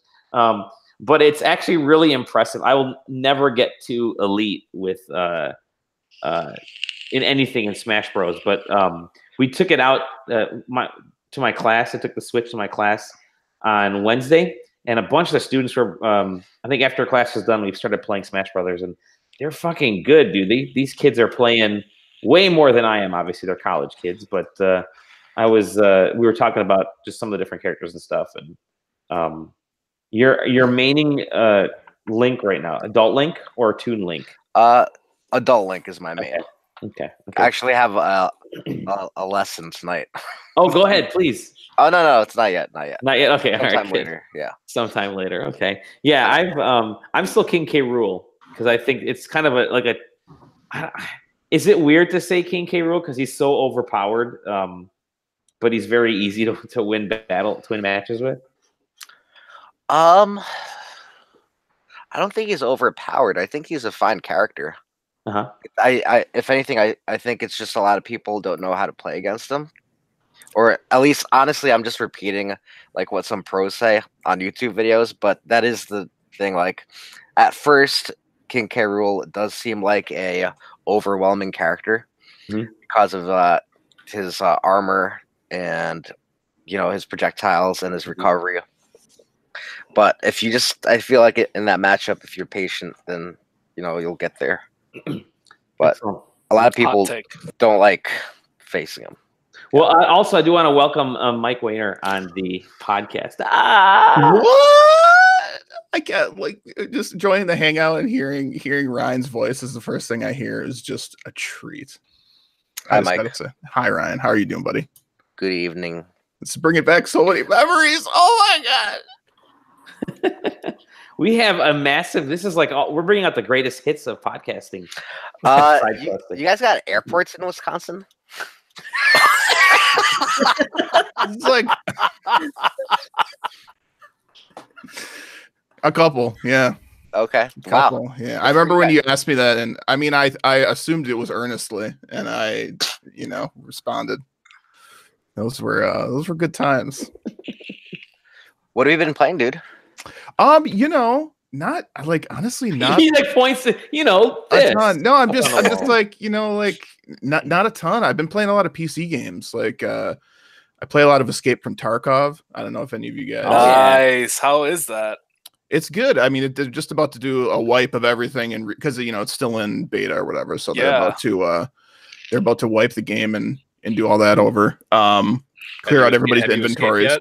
Oh, I've escaped many times. Well, I guess technically no, have I? I've escaped each map. So basically what it is, for you guys who don't know, it's like a super hardcore like looter shooter type of a game where if you die, it's you lose everything that you have on your body, and other players can loot your corpse and stuff like that. So what they're about to do is they're about to wipe everybody's inventories and make everybody start over. So that's actually always really fun, because then there's not a million guys with like the most intense armor and fully decked out M4s running around the map just killing everybody. Instead, it'll be people with like pistols and terrible AKs running around. So that's always, it's a good time. But other than that, I mean, really nothing. Like nothing on PS4. I mean, I have Sekiro. I haven't beat it. Which I you join the club. But I'm okay with not beating it. Like if I am just not good enough to beat that game at this point in my life, that's just the way the cookie crumbles, I guess. I like that it's this point in your life. Yeah, I mean, I'm assuming I'm going to get better with age. That's how it works, right? Not gaming.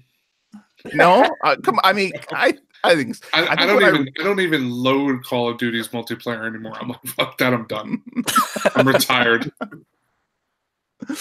Oh yeah. Now I think when I when I hit my like 80s, I'm gonna really hit peak gaming form. That's my plan anyway. That's when you have to start streaming. Exactly. Right, because those are that's one of the groups that gets instant viewers is very old people gaming. Yeah, there was like grandpa playing Apex where he had like 3 no scopes and he was like, what? And I was like, oh, this is the most beautiful thing in the world. Like he took a whole squad out. It was amazing. It was absolutely amazing. And then you have Shirley Curry, who's actually going to be an NPC in Elder Scrolls now. Yeah, that's amazing. And she's the nicest woman in the world. But like she was just like the Skyrim grandma. That's what she wanted to play. And like, was she at PAX East this past week? Not sure. I met her at PAX East a few years ago. I actually scheduled an appointment to meet her when I was at 505 because I was like, wow. Oh. It's like we need to book her for some content. This is fantastic. Yeah. Book her for content. Yeah, man. I forgot you have to drink at these podcasts, by the way. Sorry. So I've got a Mike. You might actually like this. You're from Wisconsin. Good old spotted cow. That's called breakfast around here. I'm 6 of those deep by the time I check my email. Steven Strum has just joined us. Steven, can you hear us? Yeah, I can hear you. Can you hear me? Yes, we can. We're talking Sekiro with Mike Wayner. Yeah, it sounded like Sekiro, and it totally didn't sound like just some people talking about beer and then drinking it in front of me. Sorry, what? How you What's doing, up, Steven? Good and not much. How are you all? We're great. Multitasking. Yeah, well, 2 people asked me the same question, slight variations on the same question at the same time, so I wanted to make sure everybody was represented. Steven Strum believes in inclusivity when it comes to question answering. I do. I believe in inclusivity when it comes to all things. Excellent. Sally, thank you. What are you playing these days, Steven Strum? Oh God, I don't know. I beat Sekiro. I don't know about that. Okay, hold on. Stop the process. You're the only person. Dead stop. I'm like pointing to all these people down here. The only person that has beat Sekiro. Dead stop. I have. What was that? Why are you flipping? Okay, I'm flipping Dally off. Oh, okay, fair. Well, then that's fine. That's good. That's okay. Yeah, no, I beat it last weekend. I want to say I didn't get the ending I wanted. There's 4 endings, and I found out that there was a secret item that I did get that morning that I beat the game that I didn't give to an NPC because I went to go get a coffee and forgot I had the goddamn item. Forgot to give it to them. Did literally everything else to get the best ending in the game and fucking missed it.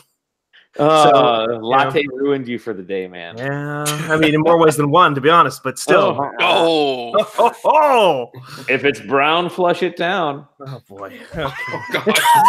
One step too far, Dally. On that note, my pizza is here, so I have to go. But before I do, I want to show you something. Yes. Keep your pants on, please. Oh no.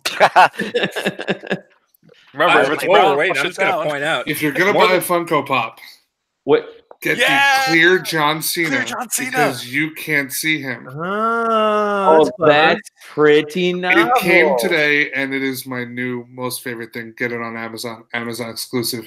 Give Jeff Bezos your money. Hey Dan, get me up there until the end. Give yourself and your company a plug and tell us where we can find you.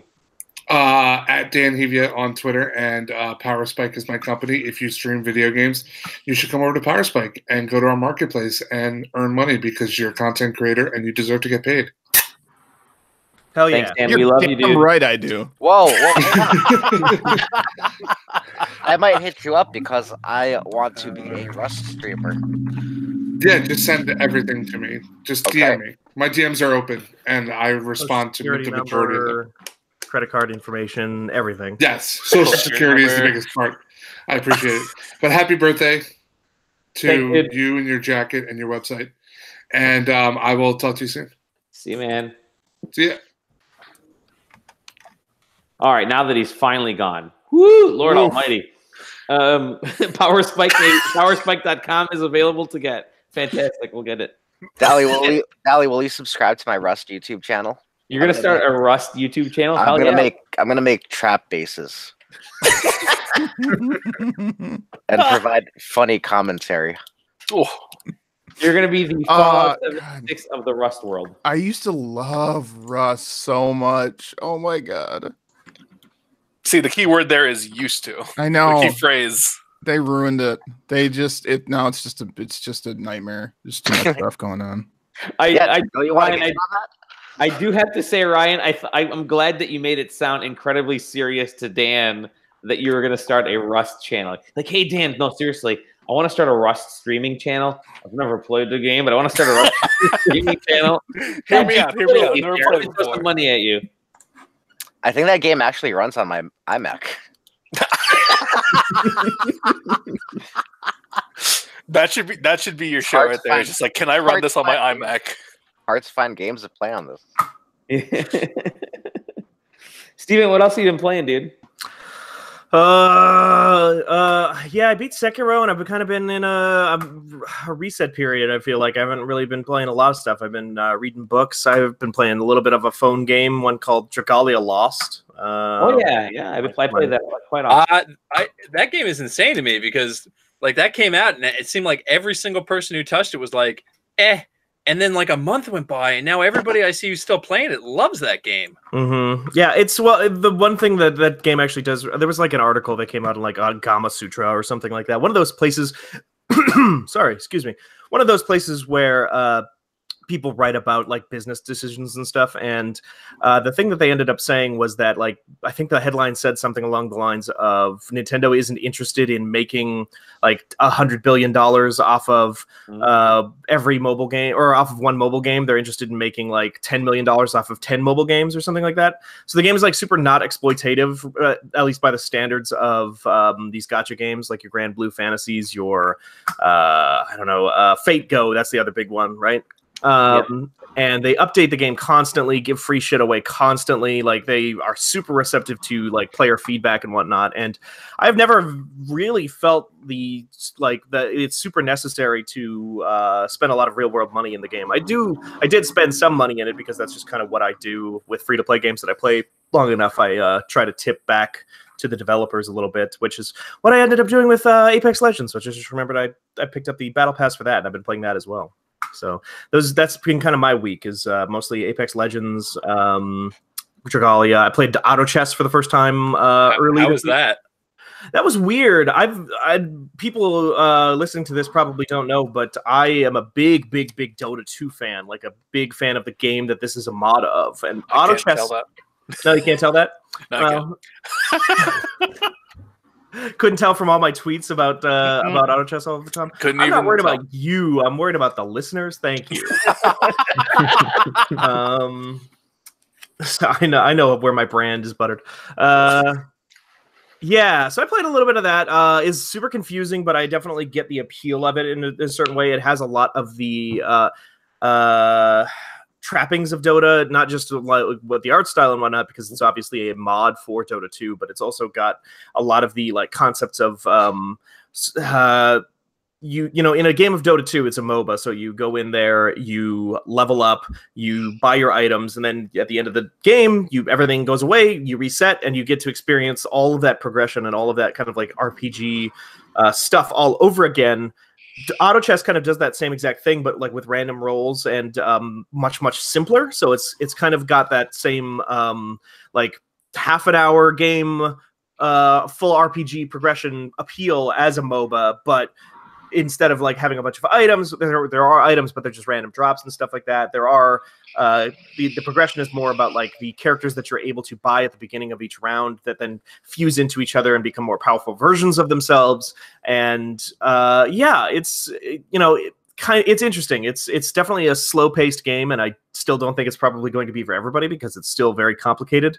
It still runs pretty long, but I still think it's probably more accessible than Dota 2 will ever be.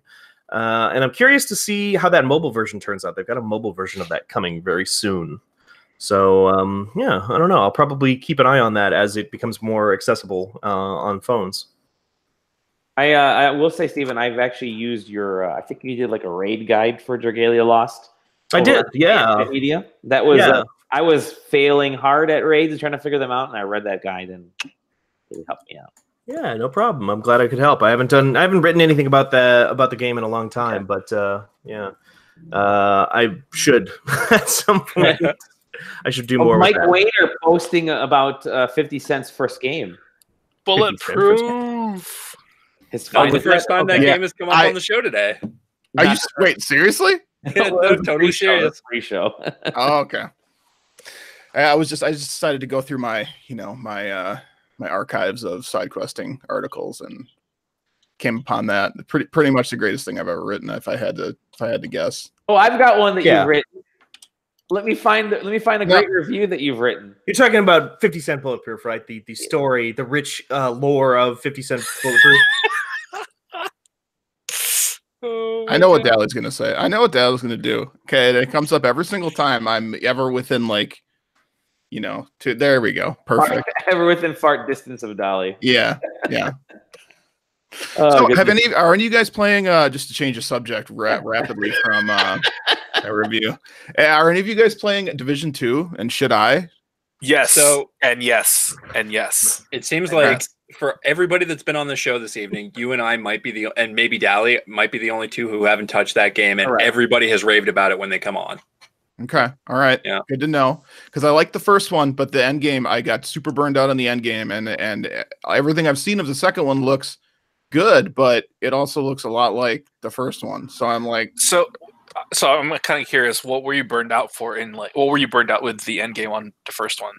Well, I mean, it got to be, I was playing it on PC, and it got to the point where like the only thing to do was to run the dark zone. And at that time, within like the first month or two, their like cheaters were crazy on PC, and it just got to the point where I was like, well, I guess that's it for me. I'm gonna just keep running my best gear into dark zone and then just dying to random people. So do they have there been any like cheater waves or anything like that, or has it been pretty okay? So funny thing is, I'm not actually the best person because I tend to avoid the dark zone like the plague. So a friend of mine, he and I, when we were playing a lot of Division 1. Survival was our thing. Like I loved survival because that was just great. Like I would have now that I have two screens, I had like a map going like, we need to go here, we need to get this, and even then, like even with all the predictability that comes with like this will be here, this will be here, and this will be here, like there's still like this like unknown of like are we actually going to make it, and like that's what kind of kept us going for a bit. Obviously there hasn't been any survival stuff yet, but and I'm slowly working my way up through, like I'm not even in any of the world tiers. Like I'm still on like just the regular, your regular character level. I think I'm like on 21 or something, and I'm taking my sweet time with it. I'm having so much fun. Granted, there are a lot of things that like that are changing. For instance, like weapon attachments, which used to drop like all the time, are no longer a thing. Like you would have to like craft them and whatnot. But like I've like the pulse is not as powerful as it used to be back then because they completely reduced the radius on that, which is fine because that kind of gives you that you're more like aware of things and you're kind of being more cautious when you approach a situation. If anything, the only like quip the only thing that I've had a problem with in Division 2 is like if enemies spawn for some reason behind you when you're fighting like 2 elites and like 3 other purple guys. Like that's the only thing, but it's not like something that's going to stop me from playing it. You know, Right, I've still there's still a good amount of challenge to it, but it's also like, yeah, we'll let you keep moving on. And you're like, wow, like I'm actually enjoying this, and it's way more fun than Destiny 2. I'll put that. Whoa! Shots fired. Ooh.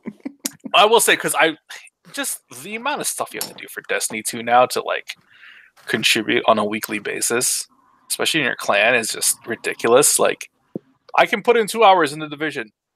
Great. I'm good. Like, I don't need to do anything else. I'm done for the night. I'm going to sleep. Whereas with Destiny 2, you're waking up going, okay, how can I move my power level slightly more than it was yesterday? I mean, yeah, granted that because they increased the power level cap, you can do this mission to get more. You know, like you'll get a little bit of a boost, but then it's like that when it gets to that incremental point, you're I'm min-maxing everything. Yeah, and it's just, I don't know, it's not fun. I usually end up logging back into Destiny. Well, when it was Destiny or now Destiny 2, like once every 3 months, and getting my character all the way back up to like within 5 points of whatever the top thing is, and then just setting it down for another 3 months. Yeah, basically. Like, well, that's it. I guess. Yeah. I guess I'm done. I guess I beat the game again. Yeah. I played Destiny 2 when it first came out, having never played Destiny 1, and played all the way through, basically marathoned it. And then because I was playing by myself, I turned to like the big public Discord groups to find a group to do the raid when it came out, because the timing was just that perfect. Jumped into a group, cleared the raid in the first try, and then retired from that game undefeated. Like, that's the experience, right? Like, every new expansion is just get back up to that cap and then do the end game thing, and then that's it until the new content, right? Yeah, that's every MMO, honestly. Oh, God, I think you just ruined Final Fantasy for me. I mean, I love the Final Fantasy run though, like especially when you get to do like the end game difficulty or end game raids. But like, there's the end game raid, but then there's end game raid that's extreme, and then there's the end game raid that's savage difficulty that requires you to be like, it's basically a dance at that point. Like, you have to be on that beat on that right time or you're dead, which is fun in a way. So. I don't know, but Division 2, worth it. Okay. To the point where I'm getting it on PC next week or so, I think. Nice. There are a ton I got to ask you, what's the code about? I wasn't here at the very beginning. I'm glad you asked. I didn't mention this before to the folks that maybe weren't on the podcast before. Didn't know. One thing we started this year at PAX East was to get all the developers that we chatted with and content creators that we kind of know, and all the previews you saw, to sign the code. So we have, there's like, I think Super Meat Boy guys are right there. You can see, you got like folks from Torchlight 2 and Remnant and all, a bunch of different developers have signed this code. And we're going to try to find some time this year to auction it off for charity. Nice. So I think it'd be kind of a fun thing to start doing every year at PAX East and E3. You just get a bunch of folks to sign the jacket, and then we auction it off. That's awesome. Yeah. My goal is to get Reggie Fils-Aimé to sign it right there, and then get like a Forge and a Wada signature right there. Like, you're not even hiding it. You're like, yeah, it's gonna be forged. Yeah, it'll be forged. Do you know what That's what we're charity? thinking. What's either Able Gamers? I think I'm leaning towards Able Gamers because a lot of folks, or Take This potentially. Good choices. The colors match. Yeah, I'm never getting a Reggie autograph for sure. I only got I remember bringing my 3DS on accident to E3 like 2 years ago, and I got his his street pass. I was like, oh, I got Reggie's thing, and I'm like, I'm never taking this anywhere else again. Speaking of E3, I noticed the E3 badge hanging in the background behind you there, Mike. Yes, this is it. This is the one. You've been to. This is the one. 2011. Where they announced the Wii U, and we all stood around like, what? And they had like a demo. They had I remember me and Dally, like we went to like the Wii U thing, and they had the demo where like you have the pad, and then you flick like throwing stars at like wood, and we're just like, oh, okay. I mean, I think this is cool, right? Or and we saw Rayman Legends as well. That was fantastic. Oh yeah. Was that the E3 where I kissed you on the cheek in the press room? I don't know. Were you there in 2011? Or maybe that was Malord that I kissed on the cheek. That might have Lord. been. That might have been your lord. Hey, I've been trying to Sam- get him on here for like the last hour for the Yeah, keep record. tweeting at him. We'll get him on here. Hey, Sam said he's going to be leaving soon for some reason. Yes, I have to get going. I'm sorry. I have new responsibilities, and they demand I be responsible for once. Boo! I also Sam, have Boo to the get, man! what was that? I also have to get going. Well, thank you, the both of you, for hopping on tonight. Not when, as soon as you guys leave, we can actually talk about real video games. Yeah. Not none of these baby games like Mario's and casual. It's about to be a Minecraft conversation for like the Back next to 3 hours. My first interaction with side questing in any form, I guess live in person, was to meet Gan coming down an escalator and him going, "Hey, do you want to go get Ryan's badge who's dying in his hotel room right now so you can go to press hour?" And I took on, I went to go and I was like, "Oh, I'll see you with 1 or 2 games for side questing."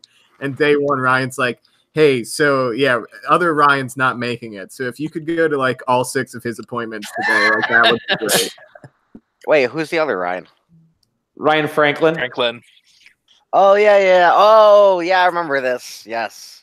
Good time. And then after a hard day's work, we're there on the show floor enjoying a nice drink with the devs. And Ryan goes, "Hey, do you want to see me yo-yo?" I went, "Sure." And I watched him yo-yo, and from there we were inseparable. This was at the Tiny Brains booth, right? Yeah, I think it was the same year as that Tiny Brains incident. It must have been because Tiny Brains was a Ryan Franklin appointment. Yo, those were nice guys, though. Those, not joking. Yeah, they're nice guys, and Ryan managed to spill just a whole beer in their booth after day 1 of 3 days of PAX. Wait, Hey, Ryan, go ahead. I don't think that happened. What? It wasn't a whole beer, but if I It's remember close to being correctly, whole beer. they went to hand you a controller, and you, with both your open hand and your hand with cup still in it, went to go receive said controller and just dropped your cup in their booth. Oh, at that night party thing? Yeah, they used to do. I think they might still do it. We haven't attended in a couple of years. Where like the hour after the show floor is closed for the day, they have like here's some like dollar beers and just hang out and like drink with the devs and talk, and some people are running demos, some people aren't. It's more of like just like a casual thing. And the Tiny Brains guys were so revved up about their game that they wanted to keep having demos, and the game demoed great, and I was like, yeah, let's go see if Tiny Brains is playing. Let's play Tiny Brains. And And the rest is history. the incident occurred. I think that, I mean, in my defense, I don't really remember this, but I do not recall that. if you're bringing the recall that games into a bar, you're that's kind of like part of it, right? I mean, yeah, if you think controller. if you're mixing alcohol with things you want to keep nice, like that's your own fault, I guess. Yeah, true. Ryan, you said True. you had a lesson for us before you left. I did not say that. In yo-yo. You said you had something to tell us. He's attending a Smash lesson. He doesn't have a lesson on Smash for us. Got it. Hey, Sam, I'm drinking out of my Layers of Fear cup. Check that out. Oh, how is that? It's a cup. I can't wait. I have it in my sink ready to wash when it's the next time. The next time. When it's the next time. Listen, again, I've not eaten a meal at my house that hasn't been like, I could probably use like half a bowl of Cheetos right now in this whole week since I've been back from PAX. So, oh God, I haven't been making much dirty silverware and plateware.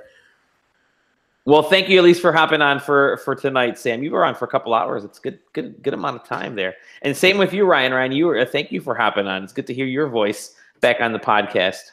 Yeah, it was fun. Thanks for having me. Yeah, we'll have you back on again, Ryan. Sam, we'll have you back on next week.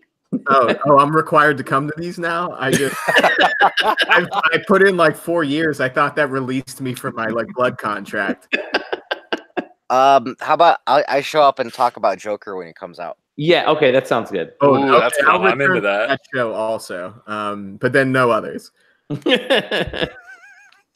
You guys have a wonderful rivalry going on Smash. Okay. Brothers. Yeah. All right. I'll take it. I'll see you guys later. See you, Ryan. And last time me and Sam played Smash, I beat his ass. Oh, wow. Wow. Doesn't even let me defend myself. I'm just going to say that he did. But He's gone. You don't have to keep up that storyline. It's for all my fans at home. All your fan at home. Wow, he gets destroyed like that, and then just leaves the podcast tail between his legs. I know Gan is listening right now, being like, "Haha, got him good." Got him. No, he did beat me mercilessly a number of times. I did get maybe a win or two in there, just saying. But that's nor here nor there. Happy birthday, SideQuesting. Good luck with the rest of the show, everybody. See you the next 5, 10, however long I do this until I can't stare at screens anymore. See you, Sam. See you, Sam. Bye, Sam. Hey, Steven, I actually did want to ask you. So you went to GDC a couple weeks ago, right? I did. Tell me. I haven't been yet, and I've always been curious about GDC. Oh, GDC is so fun. You've been. I have a great story about it, but go ahead, Steven. Yeah, I want to hear about Steven first. Yeah, you might as well tell your story because I don't really have much to say. It was a very, and I think people told me to expect this going in, that it was just a very relaxed show without a lot of stuff going on in terms of actual coverage. It was mostly just kind of us going there. The one thing that did happen was that I was on deck to write guides and review a review for Sekiro, which came out like 2 days into GDC or whatever. Oh, yeah, that's right. So we were at a what do you call it? Like our hotel. That's the word. Where the TV was just like a normal size, like 25-inch TV. It was like nothing massive or whatever, but it was built into the wall about 13 feet off the ground in our hotel main room. So I was trying to play Sekiro, which some people might say, might tell you is not the easiest game that has ever been made. And I'm trying to play it with all of the characters about the size relative to me as if I was holding a Game Boy. Nice. And trying to make heads or tails of what I was looking at on screen at any given time, and I made some pretty good progress, but it was tough, and so I ended up not going out to do a lot of stuff. I met with some old friends of mine. I met with Laura Miche, who's over at Riot now, my former boss at ZAM. I met with Kyle Orland over, who's still over at Ars Technica, which this is kind of off topic, but they just announced that they're unionizing. That's fantastic. A week or two ago, so that was cool. About damn time. Yeah, hell yeah. And so I got to hang out with them a little bit and see them, but for the most part, I just ran straight back to my hotel room to try and decipher Sekiro through a telescope every night. And I got to see a couple of games while I was there. Nothing too wild. I skipped the Google thing because that was the same day that Sekiro came out. So I was actually playing Sekiro literally as... I don't even know. You didn't miss anything, trust me. Yeah, no, that was kind of the impression that I got. We did a podcast that night, and I got to hear all about it at least. But for the most part, yeah, it was GDC. It was just GDC. I got to hang out in San Francisco, see some folks, check out a couple of different games, and mostly spent the whole time playing unrelated stuff. Nice. You did well at GDC. You did well. Rexley, you said you had a GDC story? I actually have two. So the first one's pretty short, but GDC is actually where I first met Jeff Grubb. Like I literally I found him and I was like, "Hey, I follow you on Twitter. Can I get a picture?" He's like, "Yeah, sure." And took a picture of him. And next thing you know, you were dead in his basically, yeah.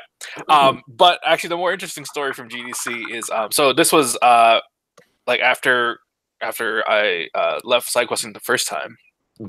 And this was after college. I was writing for Tom's Hardware, and so we were at the NVIDIA, like they had a little tiny event at the time, which wasn't even anything that minuscule because they announced the Titan X that day, and so it was me and my editor-in-chief who was sitting maybe like 5 rows behind me, and he couldn't get a hold of me, so he got on Skype and he was like, "Hey, I need you to stay after, or I need you to like find whatever way you can to get a good picture of the card after the show's over." I was like, "Fine, great." And so basically I got a picture of Jensen Wong, and he was going to give the first Titan X off the line to Tim Sweeney at Epic Games, and so I basically waited until the whole thing was over and everyone left, and I cornered Tim Sweeney, and I was like, "Hey, I'm a writer for Tom's Hardware, and I was wondering if I can get a picture of the Titan X that you got from Jensen Wong." And he's like, "Yeah, sure." And so this is the first card off the line of a really at the time the most high end graphics card. And so it's basically a box that opens up like this, right? And so he held it lengthwise across his arm and opened it like very slowly. And as he did, it almost actually fell off. Oh no! And I was like, "Oh my god!" I asked him for a picture, and he almost dropped this thing, and like it literally rolled off his arm, and he just like caught it at the almost like the pivotal moment when it could have. You would have been hated by Epic forever. Oh god, yeah, it would have been horrible. But I got a picture, and yeah, I didn't even write the story. I just took a picture and I sent it. I found a hotspot and I sent it to the guy who was actually writing it, who's in the Netherlands. And I was like, "Hey, here it is. Go, put it up. Take it." But, hey, we're joined by Jesse Gregory. Jesse, how's it going? Hey, how you doing? They know him as Jesse Mainfinger. Congratulations, man. I see you got some sort of signed jacket going on here. Yeah, this is the jacket. We've had a lot of devs and content creators and a few other folks sign this jacket. We're gonna auction it off for charity at some point this year. So right on. Yeah, how you doing? I'm doing all right. Just finally got off work. We know the feeling. Crazy week, but now I'm here and we have a who's who of SideQuesting. We've everybody that's been on this show has written at least one thing for SideQuesting or appeared on podcasts at some point. And you've written a few things here. You've got a bunch of other stuff too. So I'm actually scrolling through a couple of things that you've written here. So it's good to have you on. I unfortunately reviewed Mighty Number 9 for you. You oh. Yeah, and then I unfortunately bought the Wii U version. Oh, so you got a double whammy on that one. Oh, yeah, really bad on my part. I thought it's $7. What could go wrong? Yeah, I haven't. Yeah, that game is really frustrating because it's made by a team that's actually good, but they're like brilliant, and they turned out a total turd, which is like the most tragic thing in the planet, really. Yeah, it's like, for anybody that doesn't know, they made Mega Man 9 and 10. They made all the Mega Man Zero games. They made Mega Man ZX and the sequel. They did all that stuff. And then, so it's like, oh, yeah, totally. They're going to make another Mega Man style game. Let's do it. Oh. Oh, no. Oh, no. I don't know exactly what went wrong on that one, but then they went back to making good games again after that. They didn't stop. They just had to get that out of their system quick. I guess so. I was going to say, this sounds like very close to another current events with another major AAA studio. Yeah, oh God, yeah. Woo. We will have to get into a couple more news bites in a little bit here, Aaron. I'm sure you. I was waiting. If somebody said the name, I was going to dive in. I've got it on my list. Go ahead, dive in. Do we want to talk about the BioWare thing? Let's do it. All right, so I'll just throw this out here while we got a crew listening. There was the whole BioWare thing that kind of blew up across the internet and Twitter this past week, where Jason Schreier of Kotaku published a story about the development and the issues of Anthem, which was quickly responded to by BioWare, who published a defense within minutes, I think. And then right after that, Ben Kuchera from Polygon published a rebuttal that basically could be summed up with the sentiment that the press is not your enemy. Which was then followed by BioWare employees leaking to Jason Schreier again that they had told their employees not to talk to the press. And then finally, Casey Hudson sent a message out to the BioWare staff acknowledging the issues that were talked about in the original article and vowing to address the issues. And that was This Week in BioWare. Wow. Yeah. And didn't it start with like a fake Anthem trailer from E3 a few years back? Yeah, something like that. Oh my Lord. The whole thing is just crazy. I understand being defensive if you're part of BioWare after Anthem, because like there's a lot riding on that game, and that game's not very good. Yeah, but, I got Mass Effect Andromeda for $20, and it was still too much, and I traded it back. I have that still another one of my games that's still in my backlog, sitting on my desk. Over Don't put it in your backlog. Just send it away on its own. Your life minutes are very valuable. Put it in the Viking ship and like let it burn as it goes down. Yeah. Dally, how many like Xbox 360 games do you have like that you haven't finished yet? Ooh. Stay, because I do have a few. Stay. A few, like, okay, I have like while he's gone, going to the bathroom or whatever, I assume he's doing to kill time. I'm not kidding here. I must have about 100 Xbox 360 games that I have never opened. Yeah, I've got about 25. Because that was during the time when like I would just buy every single new game that came out because I knew I wanted, like, I just wanted more and more. I was just getting into like writing about games and stuff, and I was like, I'm just gonna buy everything Xbox 360. How dumb were we back then, man? I know, like, I thought I was ever gonna get to it. Like, I still have like Bulletstorm in the wrapping. Like, when am I gonna play Bulletstorm? Like, you know what I mean? Dude, or like, it looks like you have do you have a PlayStation Classic behind you there on the shelf? Is that what I'm looking at in that box? That is what you're looking at in the box, and it's not open yet. I will just say right now, don't open it. Just don't bother opening it. I mean, treasure. I'll give you the rundown right now. Bulletstorm was fine, but if you haven't played it by now, Yeah, I mean, I see no value in playing it at this point. Yeah. I just played Alan Wake over and over again. And that was my entire Xbox 360. That was you and Eric Smith, just Alan Wake. Oh, that game. That was one of the rare times when like a game was coming for years and years and we knew about it ahead of time and it still came out and I was like, oh, this is a good ass game. Like, that never happens. I mean, you know what I mean? Oh, I can replay that. They should remaster that game. Pop it out. The PC version looks real good. You can still, it's quite good. So I was here's a little inside baseball for stories that never happened. I was working on a really ridiculous premise for an article where I was going to posit that Alan Wake is the reason that Sword Art Online succeeded and the whole isekai genre of anime is successful now, because that predates them. Because they're all about they're all about the main character getting put into another world while being self-aware, right? And Alan Wake is, the story about a writer writing about a character who's a writer, and it's basically a self-insert. So I was going to try and do this whole premise where it's Alan Wake's fault that all these awful fucking TV shows are popular now, but I could never really link it together. You got to connect those dots, man. Yes, please. I would read that article right now for sure. I know what I'm doing next week then. You got to Pepe Silva that, man. Hey, Jesse, I wanted to ask, so you're still involved in gaming, but in kind of an interesting way. You do some cardboard style gaming, I guess you could say. I do, yeah. I started late 2014. I started making card games. I started up a little company called Black Table Games. Me and my wife started it up, and basically it's one of those things that when the two of us were dating, at one point we were playing a card game, and she's like, "I think I'd like to make card games at some point," and like, I just suddenly remembered that I was like doing that a lot as a kid, and it like brought all of that back, and was like, we're gonna do it. And then so we went and started working on our first game, which actually got released second. Yep. That was Recomecca. Yeah.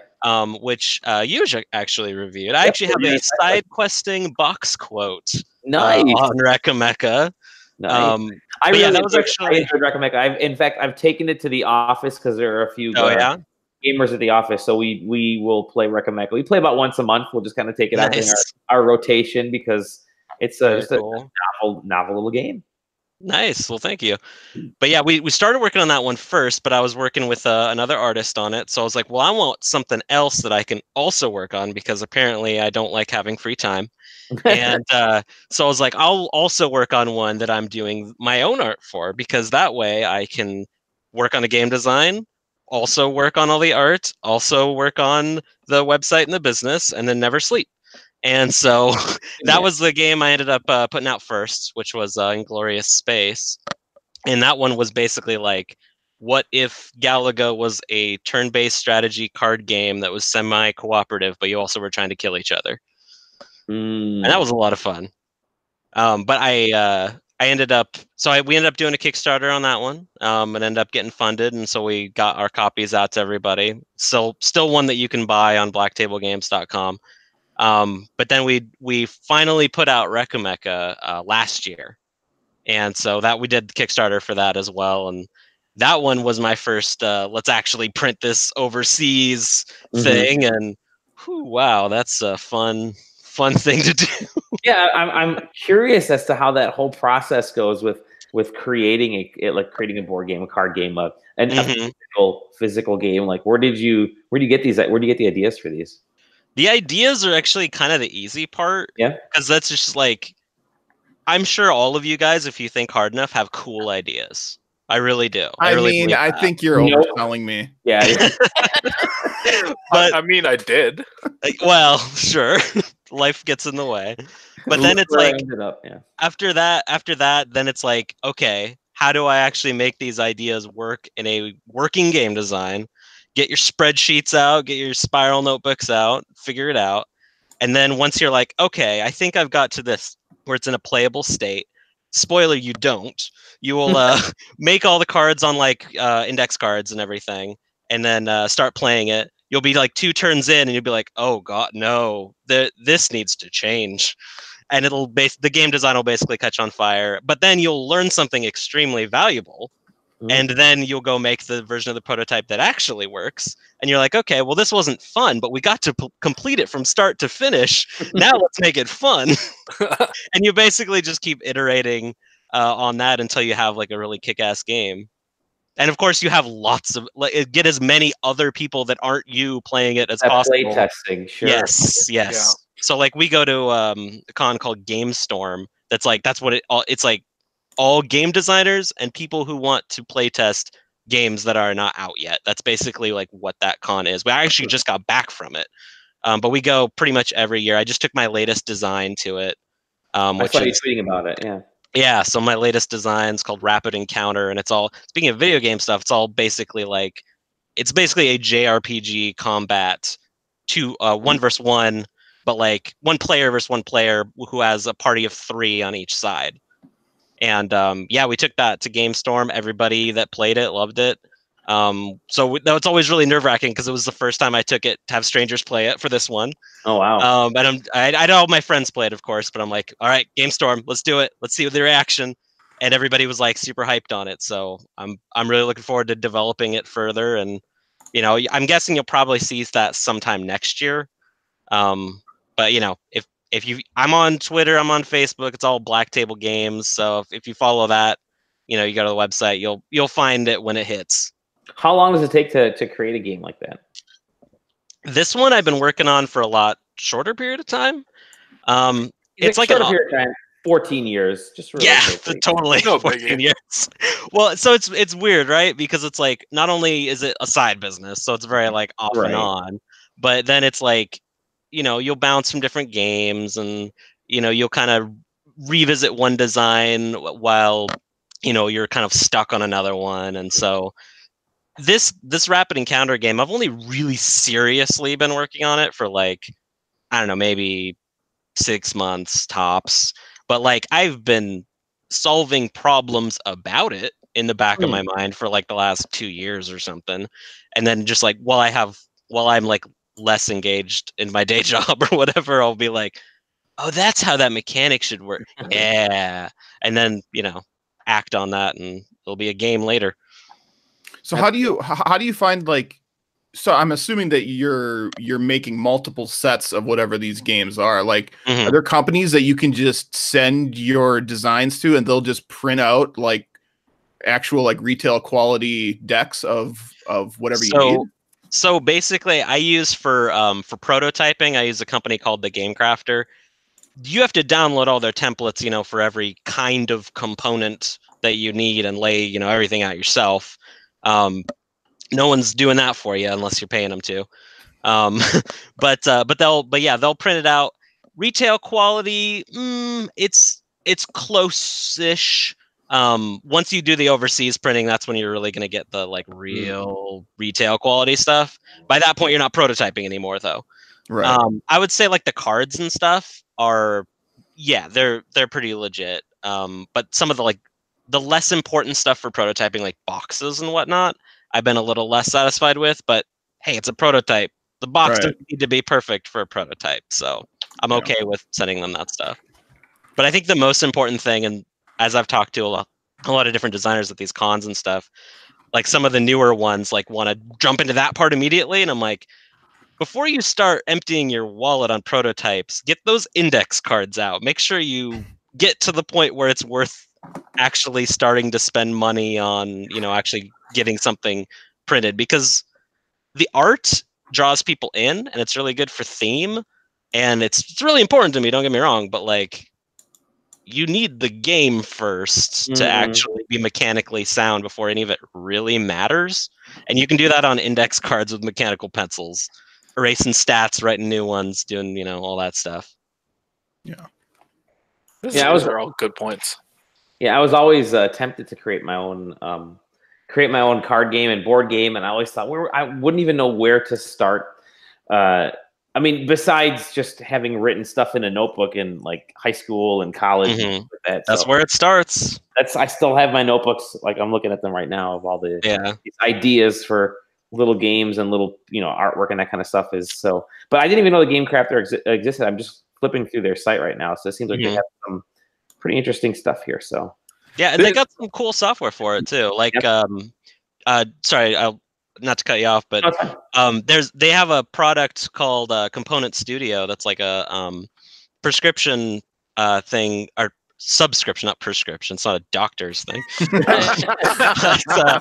It basically lets you kind of create like a database in kind of like an Excel-ish kind of format where you can kind of lay out things and have it be laying out like 80 cards at once based on these like stats you're putting into it. You're still making the designs again, but you're giving it logic to like put the different elements in different places and macro it all, so that you're not, breaking your hand writing so many cards. It definitely saves you. Excellent. I'm kind of, so this actually brings up a good point, because I'm in the early stages of like planning to go to Gen Con later this year. And the thing that really piqued my interest was like, they actually have, like you said, Game Storms, this whole thing where, you test all the board games and stuff. But Gen Con's all these things, but then they also have like thing on the side where it's like, oh, like you can go in here and like, if you're making a game, you can come in here and you can set up a booth and you can like, you can have people come over and they'll game test they'll test your game and whatnot. Like, what are you looking for in that kind of feedback? Because I'm always interested. Like, I mean, people can always say, oh, I didn't like this card, I didn't like this play. Like, what are you wanting to get out of it? Really, like, what are the right questions and responses you want from people? So we usually have like sheets for people to fill out, because honestly, like if people just play a game and you'll ask them like, what'd you think? Like, that's a blank slate, and people get kind of stumped on blank slates. So it's like, yeah, we kind of fill out a sheet. And it's like, was this game easy to understand? Like, did you feel like it was balanced? How was the difficulty on it? A lot of the questions that you'd expect, but then, a lot of other kind of pointed questions, like, is there anything like mechanically that you'd change? Is there anything like visually that you'd change? And visually, that's not talking so much about art direction as like graphic design. So like when we did Game Storm, one of the things that somebody brought up was just like in the actual layout of the cards, like, oh, maybe this thing, it had like an icon label, but they're like, maybe this should also have like a word label too, because I didn't know it was connected to this part. Stuff like that is super useful. Obviously that's just the graphic design aspect, but the most important thing is still, are people understanding your rules? Are people having fun with it? And finding out, because like you get inside your own head, right? Like you play the game and you're like, I know how my game works, but you made it. Of course you know how it works. And so it's like, you gotta figure out. So like one of the things I end up doing in design a lot, and honestly, speaking of video games, I wish more video game developers spent more time doing this. One of the things I do in game design a lot is this mechanic, is it adding enough benefit to the player to be like actually worth them understanding it? And every mechanic you add, the player has to actually, especially in a card game, because nothing's automatic, right? The player has to keep track of everything. And so it's like, am I doing this mechanic in a way, or am I adding this mechanic in a way where the cost of them understanding it and or internalizing it, like, is actually like the good ratio between the benefit that they're actually getting out of it? And sometimes the answer is no. And when the answer is no, one of two things happens. Either you have to axe the mechanic entirely, or you have to retool it until the answer is yes. So there's like this whole clinic side of things. Yeah, and it's like you can get really precious with your designs, but like you got to know how to edit, right? Otherwise, you're just not going to make a good game. Some might say that when it comes to card games, you just got to know when to hold them. I knew it. I could tell from Dally's face before he even started talking that a bad pun was coming. It's like, here it comes. I could tell. Hey, we're joined by Jeffrey App. Jeff, how's it going, man?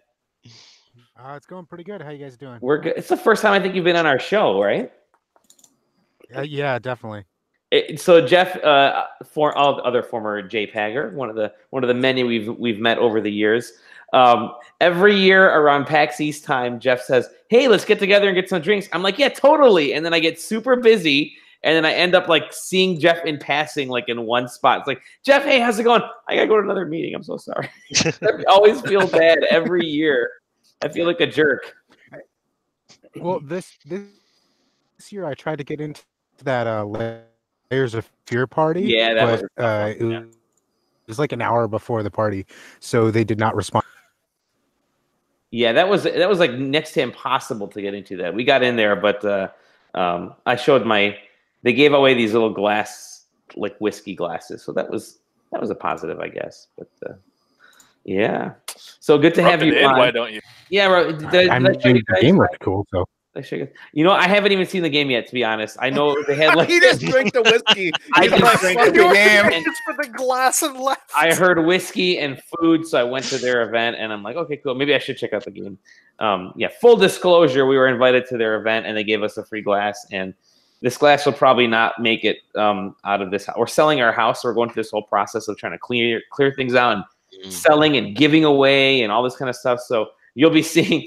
Folks will be seeing my treasure trove my Shovel Knight treasure trove of all this stuff that I've been handed over the years at gaming conventions that I'll be giving out as prizes on the site.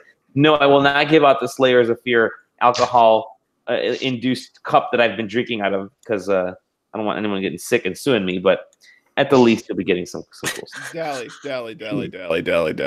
Do you have that's a little weird anyway? Do you have? From the E3 2011, do you have the Uncharted T-shirt that we all got for playing the game on that big kiosk?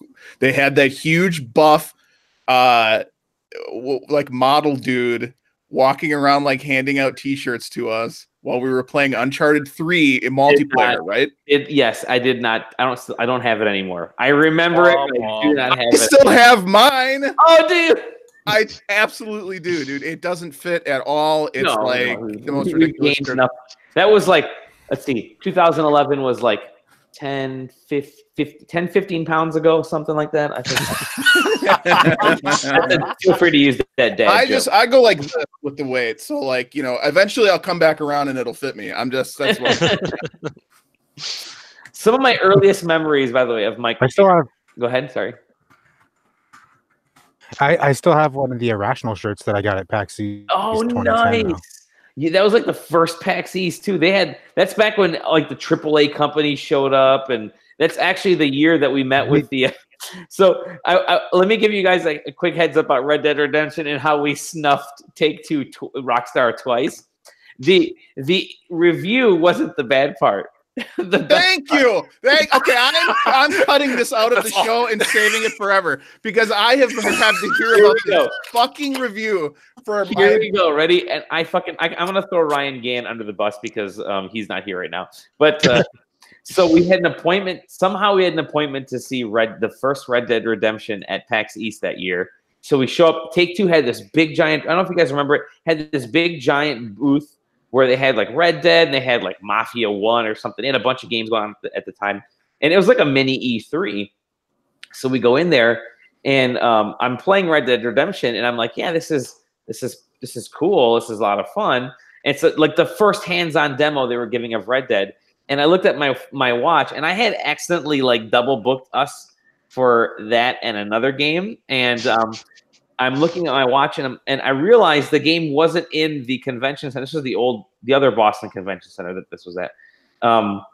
The game was actually at like a hotel like down the street, so we had to leave like 15 minutes early from our demo. So this poor rockstar dev is showing us this game. He's like explaining, this is what the game is about. This is great. And I grabbed the PlayStation 3 controller at the time, and I'm playing, and I'm moving my character, and I probably been playing for like 3 minutes. And I turned to the guy, I swear to God, I turned to him, I said, thanks, this is really cool, but Ryan and we have to go to another meeting. And so we left. And the poor guy is like, you what? I'm like, yes, hey, thanks, we gotta go. And we left without like, didn't even like freaking say sorry. We're like, hey, we gotta go, bye. And we left. We went to go see, all right, ready? Alpha Protocol. Oh my God. I have been hearing about how I embarrassed SideQuesting in Rockstar's eyes for like not in the least bit. How long? And it really, this was probably the bigger factor in it, is that you showed up to a convention and told them that you had a dip to play some like completely disposable third person trash. It was a modern spy version of Mass Effect, and I swear to God, Ryan and I are standing at the end of this Alpha Protocol demo, and we're looking at each other, and Ryan says, we need to get something out of this. And I'm like, I don't know what to get out of this. So he walks over to one of the devs and says, so why can't you select a female character in this game? And I'm like, oh, damn. Right. And that became an article on our site and still gets views today. It's just awesome. It was just a comedy of errors. So yeah, you were the furthest from. I started that bad relationship. I'm surprised they even sent us a copy of the game after. And then I finished it off. I was like, I cut the head off. You cut the head off. They were already bleeding out. But PAX East is great. PAX East is great. We have lots of memories from PAX East. Steven had celebrated his birthday one year at PAX East. Rexley, you were there too, I think, that year, right? Were you there with that year? Yeah, that was also my first ever coverage as I skipped school for that. That's true. I was in college and I completely skipped like Monday or something like that. Yeah. Mike, did you ever go to PAX East? I've never been to PAX East. No, it's still on my list. I really want to go to Boston. I've never been to Boston. I would love to go, but I just it's absolutely wicked. Yeah. I know Jesse has been to PAX. I'm sorry. I go to the West one. You go to PAX West, yeah. Or at least I used to. Now it's like, if I hear about it, it's like, oh yeah, the tickets were sold out like 10 years ago. Yeah, it's always like everything I know about PAX is like the stories that pop up on my feed that are like, oh, if you wanted a 3-day pass to PAX, you should have ordered 6 hours ago. And I'm like, all right, well, I guess that's it. I'll see these posts go up, and I'm like, I have a job. Like, I can't just like be ordering tickets right now. I do want to mention Steven said he has to go. Steven, thank you for hopping on with us for this 10th anniversary. It's always a pleasure to have you on. I don't know if you can even hear me right now. I certainly can. I just didn't want to interrupt that beautiful goodbye. You know. Thank you, dude. It's fantastic to have you on. Tell us where we can find you and all your awesome work right now. You can find me at fanbyte.com. That's fanbyte with a Y on the byte, because that is where I am now the managing editor, where we launched that site last Halloween, actually. Woo! Awesome. Yeah, we've been having a great time over there and been pretty successful so far. So yeah, if people want to get guides for things like the Division 2 and Destiny, or dumb articles about which Dark Souls boss is the most kissable. They're so good, dude. They're so good. Grey Wolf Sith. All of them. Yeah, so it was a tier list, so they were all represented. I will say, Steven, Fanbyte's fantastic because it's not just a typical video game site. There's actually like a really cool cultural side of it that I mean, you ask those hard hitting questions about who to kiss, but there's a really cool side of stuff that you guys are covering, things that is, it's really fun and interesting. So great job with Fanbyte. Yeah, we found a really good niche for ourselves, like doing the very traditional game coverage for the sort of ongoing games. I think is kind of what I mostly focus on, and then our other managing editor handles a lot more of the like the article Aaron mentioned here, which is dating the primals of Final Fantasy XIV, which is just a bunch of like fake Tinder profiles of bosses from a video game. So, yeah, if you hadn't guessed, there's like a theme to our site, which is like it's lots of writing about how to finish exotic quests, and then also about which like cartoon graphics we want to fuck. So that would be Lakshmi. Yeah, there you go. So. See, this is why Tom should be on this episode, because he would tell you exactly who to fuck, which of these characters, and goddamn it, Tom. Well, thank you, Steven. Take care. Thank you for having me. Bye, Steven. Bye, Steven. Take care. Bye.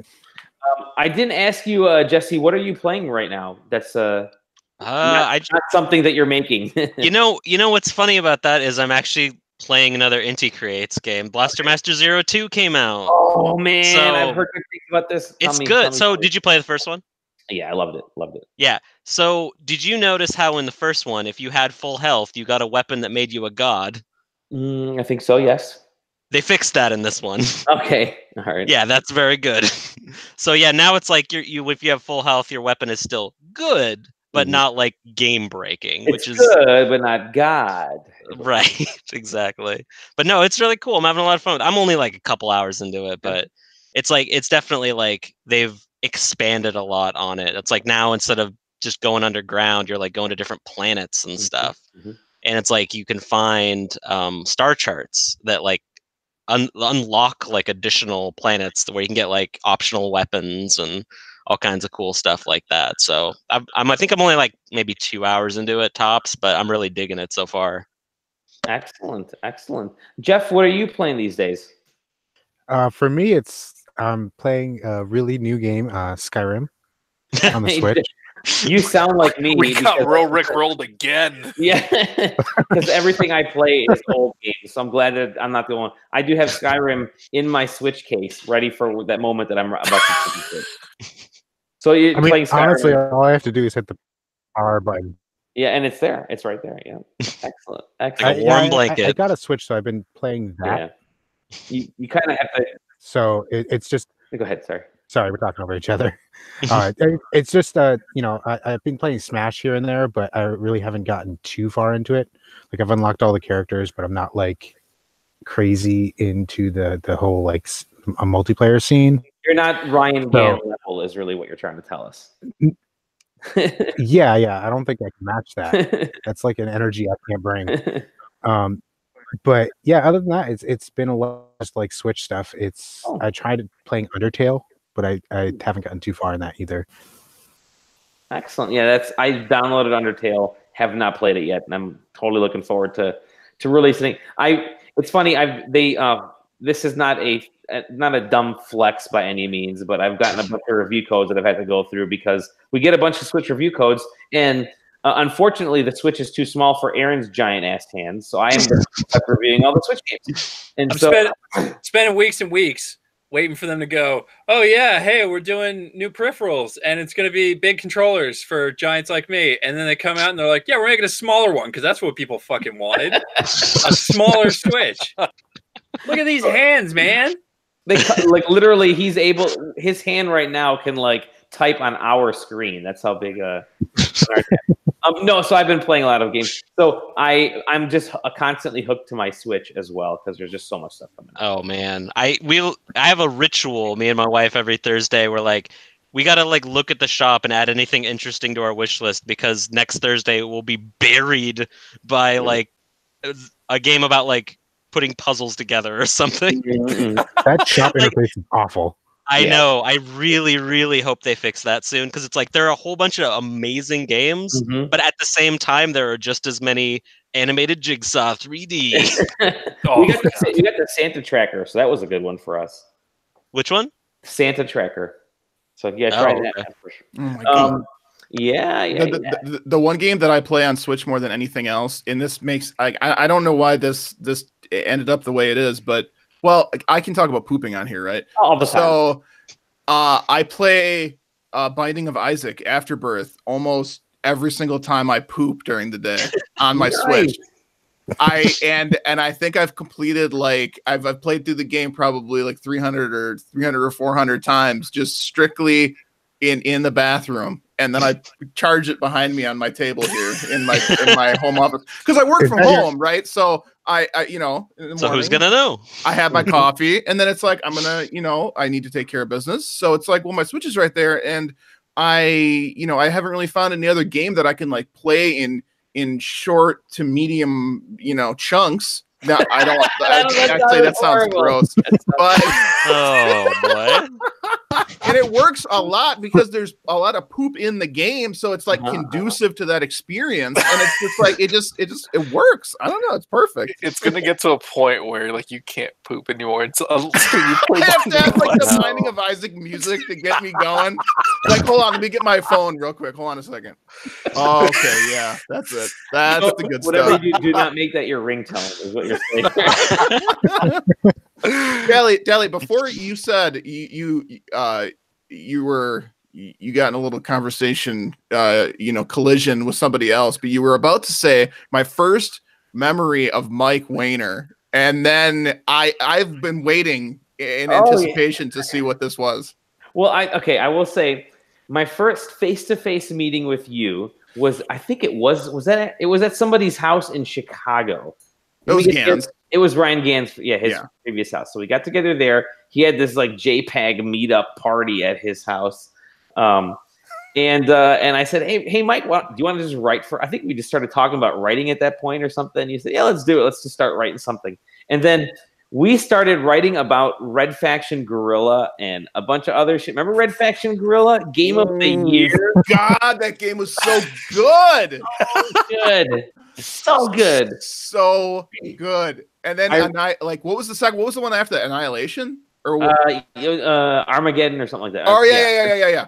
I remember I literally I had taken off of work for 3 days when Armageddon came out or whatever the sequel was, because I thought it was going to be so fucking good because I was so hyped about Guerrilla, and then I was like, oh, I mean it's okay, I guess. Yeah.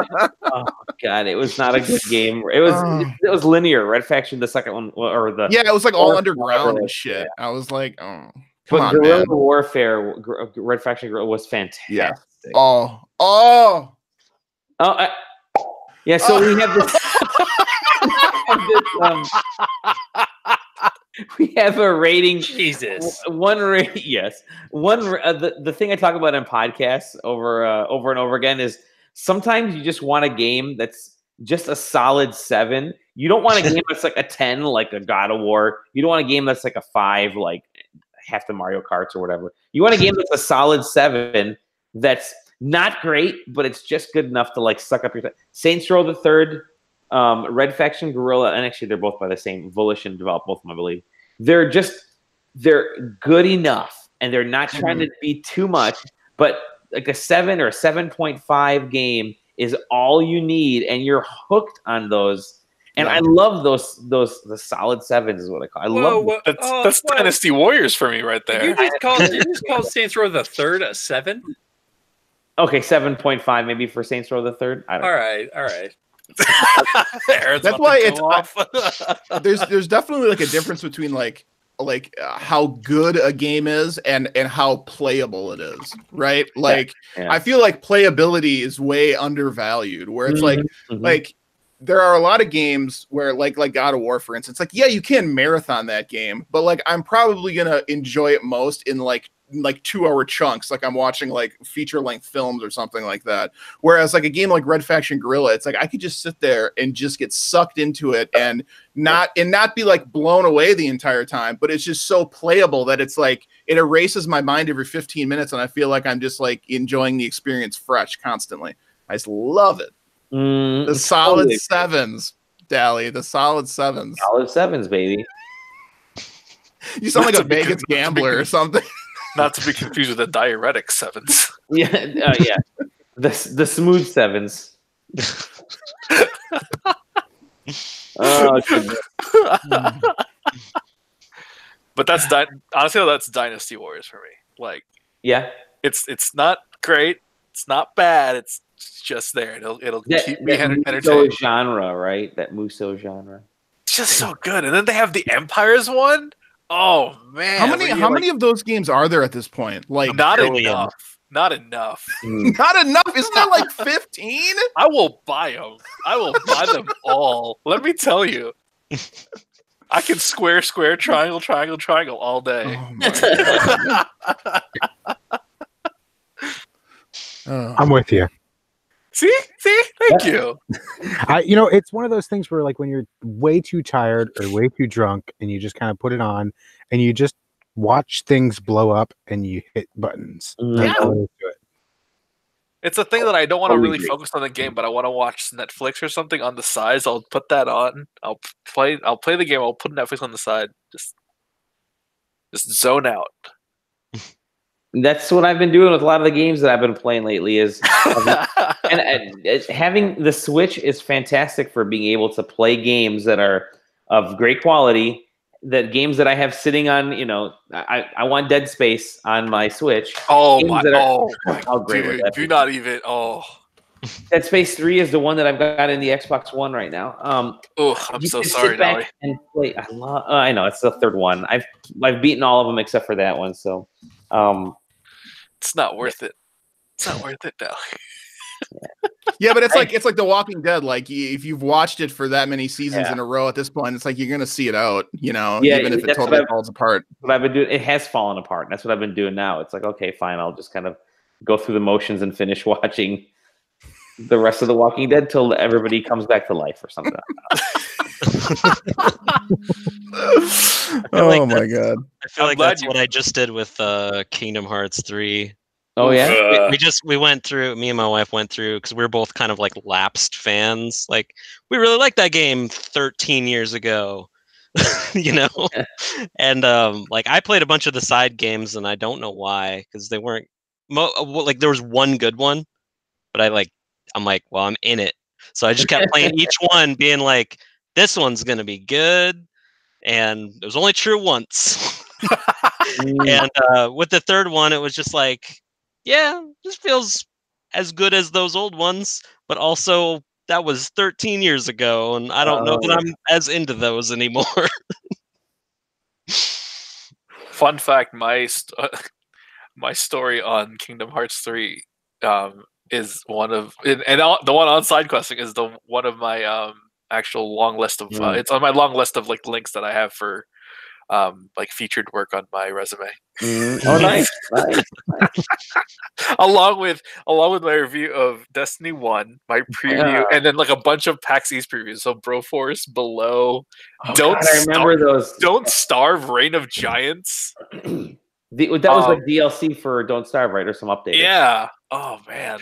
I just learned probably in the last two and a half weeks that all of the characters with an X in their name are just anagrams of the characters' names with an X in their name. Yep. Never made that connection until I heard about that like last month. Guys. Okay, I just did a quick search for Alpha Protocol on SideQuesting.com. Dated April 11th, 2010. Already. PAX Impressions, Alpha Protocol. That's the title. Here is the subtitle. Ready? Alpha Protocol could very well be a better role-playing game than Mass Effect 2. Posted by Ryan Gann. Holy shit. See, you are completely redeemed, Mike, after seeing Ryan Gann write this. Oh, this is fantastic. I kind of want to read this now. I'll post it in the chat here. Ladies and gentlemen, Ryan Gann believes that Alpha Protocol could be better than Mass Effect 2. Oh man. Oh, this has to. Oof. I mean, we live in a world of infinite possibilities, so yeah. There was a time before anybody played it when it very well could have been better than Mass Effect 2. Yeah. Oh goodness. Anyways. I mean, to be fair, it had Obsidian on it. Like, yeah, exactly. They're working on what is it, Outer Wild? What's their game? yeah, they're called? doing Outer Wilds. I'm actually playing through Pillars. Oh, right nice. now. Pillars 1, just to kind of brush up on that Yeah, again. yeah. So, I think was it Sam saw Outer Wilds over at PAX East? I think he was mentioning. nice. That jerky face. Jerky jerk face. Well, we're rolling in at 9:40. We've been recording for 2 hours and 40 minutes. This is So like half a podcast episode, basically. half a podcast. Aaron, is there any more news that you want us to go? You got something? Because I can throw something down if you don't have anything. I got one other piece, and it All was right, go ahead, my man. it was the whole antitrust thing. I don't know if you guys heard about that. The EU is right? So the EU is hitting Valve, ZeniMax, Capcom, Focus Home, Koch Media, and Bandai Namco with accusations of like antitrust breaches because they deal with region locking keys, and in the EU they consider all of the EU to be one digital market. So they are looking into that to see if they were in violation of EU law. Valve came out pretty quickly with a response, and they basically said that email, they basically said that they themselves never region locked any of their games. The digital keys for any games on their platform, developers, publishers of the games are free to do with them whatever they want. And even despite that, Valve doesn't take any cut of sales from those keys, that they're just distributed freely as part of the platform. And also, Valve disabled region locking in 2015 due to this very specific law in the EU. So Valve came out really quickly, and they were like, "Nah, go fuck yourselves." But all the other companies, I don't think have said anything yet. Yeah, I haven't seen anybody else say anything, but Valve was right away with their response. Yeah, it's the first I heard of this. Yeah. How much? What's the financial penalties for kind of breaking this? I want to say it's like a percentage of their total global revenue. Let me see if I can find the actual number here. Oh, wow. Man, EU needs that Brexit money. I'm just looking. Like, even if it's 1% of whatever global profits one of these companies make, like, that's insane. That's an exorbitant amount of money. That's 10% of a company's annual worldwide turnover. 10%? 10%? If after the parties have exercised their rights of defense, the commission concludes that there is sufficient evidence of an attempt of infringement, it can adopt a decision prohibiting the conduct and imposing a fine of up to 10% of a company's annual worldwide turnover. Yikes. That's a big yikes right there. Yeah, big yikes. Here comes the money. Here comes the money. Was that 10% of Valve? No big deal, right? Yeah. But I guess it basically all started just because, like some games, if you're in, say, I don't know, Spain, you could just pop the border over to, I don't know what country's next to Spain. I'm going to say Romania. That sounds right. Portugal. Portugal's going to be it. Portugal. Get a game way cheaper. And so games were being region locked to specific countries to stop people from paying less than what they, I guess, should be paying. But so that's going to be worth keeping an eye on. And that was the last piece of news I had. I kept it short this week because I thought we might go a little bit long. And yeah, a little bit, huh? Quite a bit. I do have one more piece of news we can just throw out there, just because we have a lot of wonderful individuals on the podcast that might be. We were just talking about the Switch, but Nintendo Labo VR kit is going to have Mario Odyssey, like some mini games in VR, and all of Legend of Zelda Breath of the Wild in VR. Yeah, that is crazy. Like I saw when they first posted the VR stuff before any context of what you were going to do with it. And I was like, okay, that's fine. I don't think I'm interested in that. And they're like, you could play all of Zelda. And I'm like, like, wait a minute, what? Maybe I might need one of these, actually.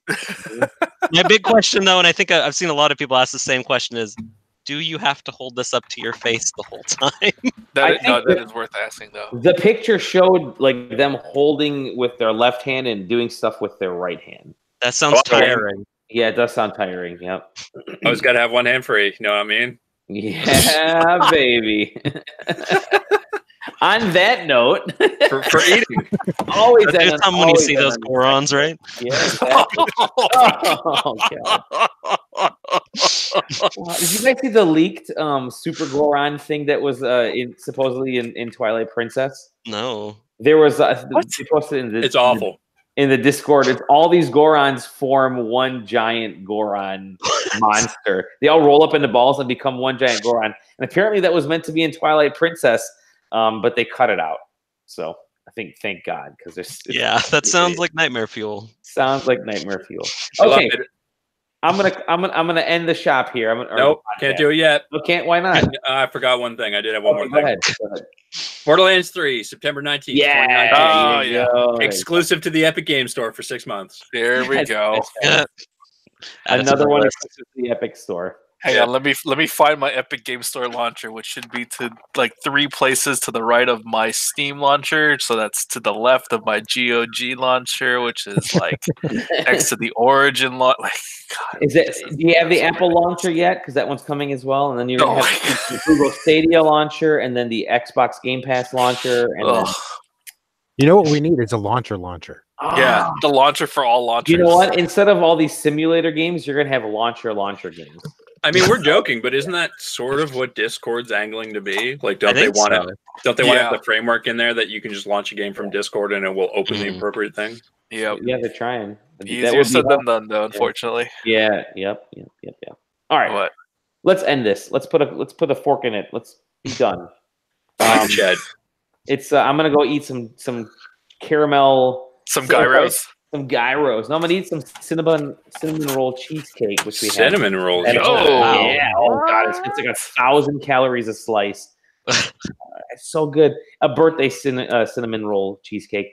You can find us at SideQuesting.com, at SideQuesting on the social media, SideQuesting TV on I think YouTube and the Twitches and everything. You can find me at Dolly Domovsky. I'm gonna go through the list here, and you can tell us where you've been. Aaron, where can we find you? Sorry, I'm eating a cinnamon roll. So, hey, are you actually eating a cinnamon roll? Yeah. The power of suggestion. Holy shit! Yeah, apparently that worked. You can find me on Twitch and Twitter at ScrattyBones. You can find my writing on SideQuesting. I think that's it.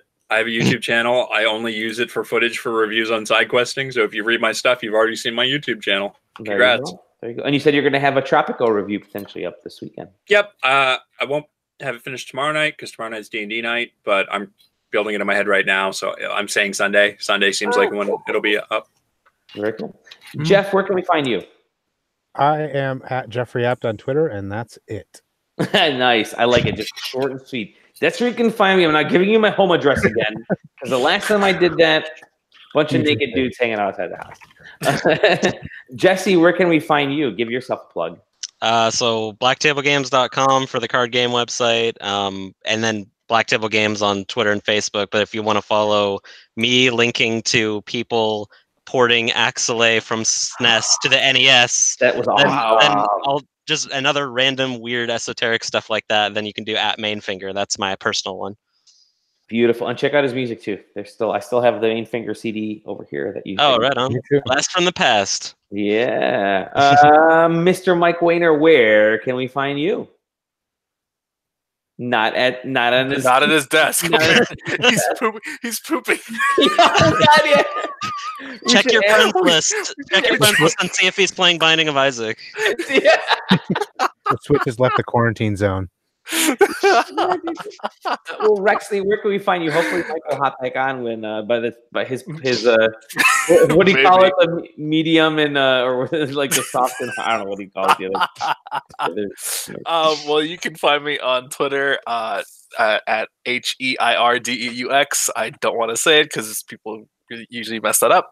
I might be back on Twitch when I get my PC copy of Division 2 at some point. And then you can find my writing eventually on SideQuesting because I keep putting it off for God knows how long. Don't worry. Yeah, because I have a writing job during the day, and on a personal side, I actually do want to say like I couldn't be where I am right now because if it wasn't for SideQuesting, because it's one of the many stepping stones that I've had to my current career, which is not even close to gaming. It's writing for a startup. Because damn it, I like benefits and a 401k. those are important. Those are important. Yeah. Trust me. Well, it's been awesome. I mean, it's been 10 freaking amazing years of SideQuesting. That a lot of people don't remember. At one point, I almost sold SideQuesting like 4 years in because I was kind of sick of writing. I was getting tired, and I thought, maybe it's time to hang it up. And then a little bird just kind of popped into my head and said, "Keep this going for 6 more years and see what you get." But yeah, thank you to everybody from all of us at SideQuesting. Mike, you can find Mike at Mike Wayner, and he's also at Boy Genius Report, so at BGR. You can find him there. So I gave him all the plugs. He's gonna come back and be like, "What happened to this party? What happened, guys? What's going on?" Hey, thanks to Tom Johnson. You can find him at that Tom Johnson. He was here in spirit. Maybe, I don't know. We're not cool enough for him anymore, apparently.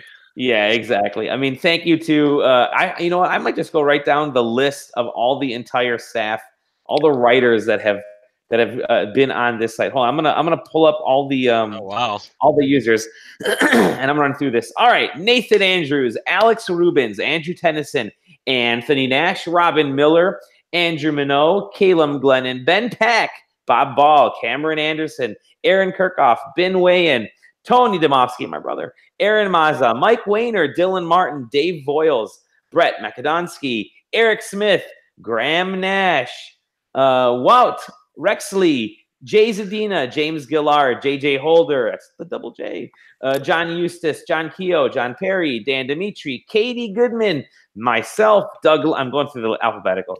I was going to say Doug Lang, Louis Garcia, Jesse Gregory, Mac Katsarelas, Michael Davidson, Matt Champion, Michael Wall, Mike McGargle, Mike Suzek, Mike Valenti, Ryan Bell, Jenna Pitcher, Zach Quest, Owen Shavelson, Ryan Gann, Patrick Young, Quinn Harmon, Corey Rowland, Rob Burgess, Russ Walsh, Ryan Franklin, Sam Dixon, Jordan Mallory, Scott Morley, Aaron Kelly, Chris Robertson, Jonah Gregory, Steven Strum, Taylor Bliss, Tom Johnson, Mike Bachman, Justin Russo, Toby Davis, Tyler Culp, Dan Dybus, Patrick Wainwright, Matt Wetzel, Scott Nader, Whitney Mears, Dylan Sabin, Yaniv Preyaslavsky, and Zach Davis. Thank you, everybody, over the years. 10 years of phenomenal work by so many amazing people. Thank you to all the guests. Thank you to everybody.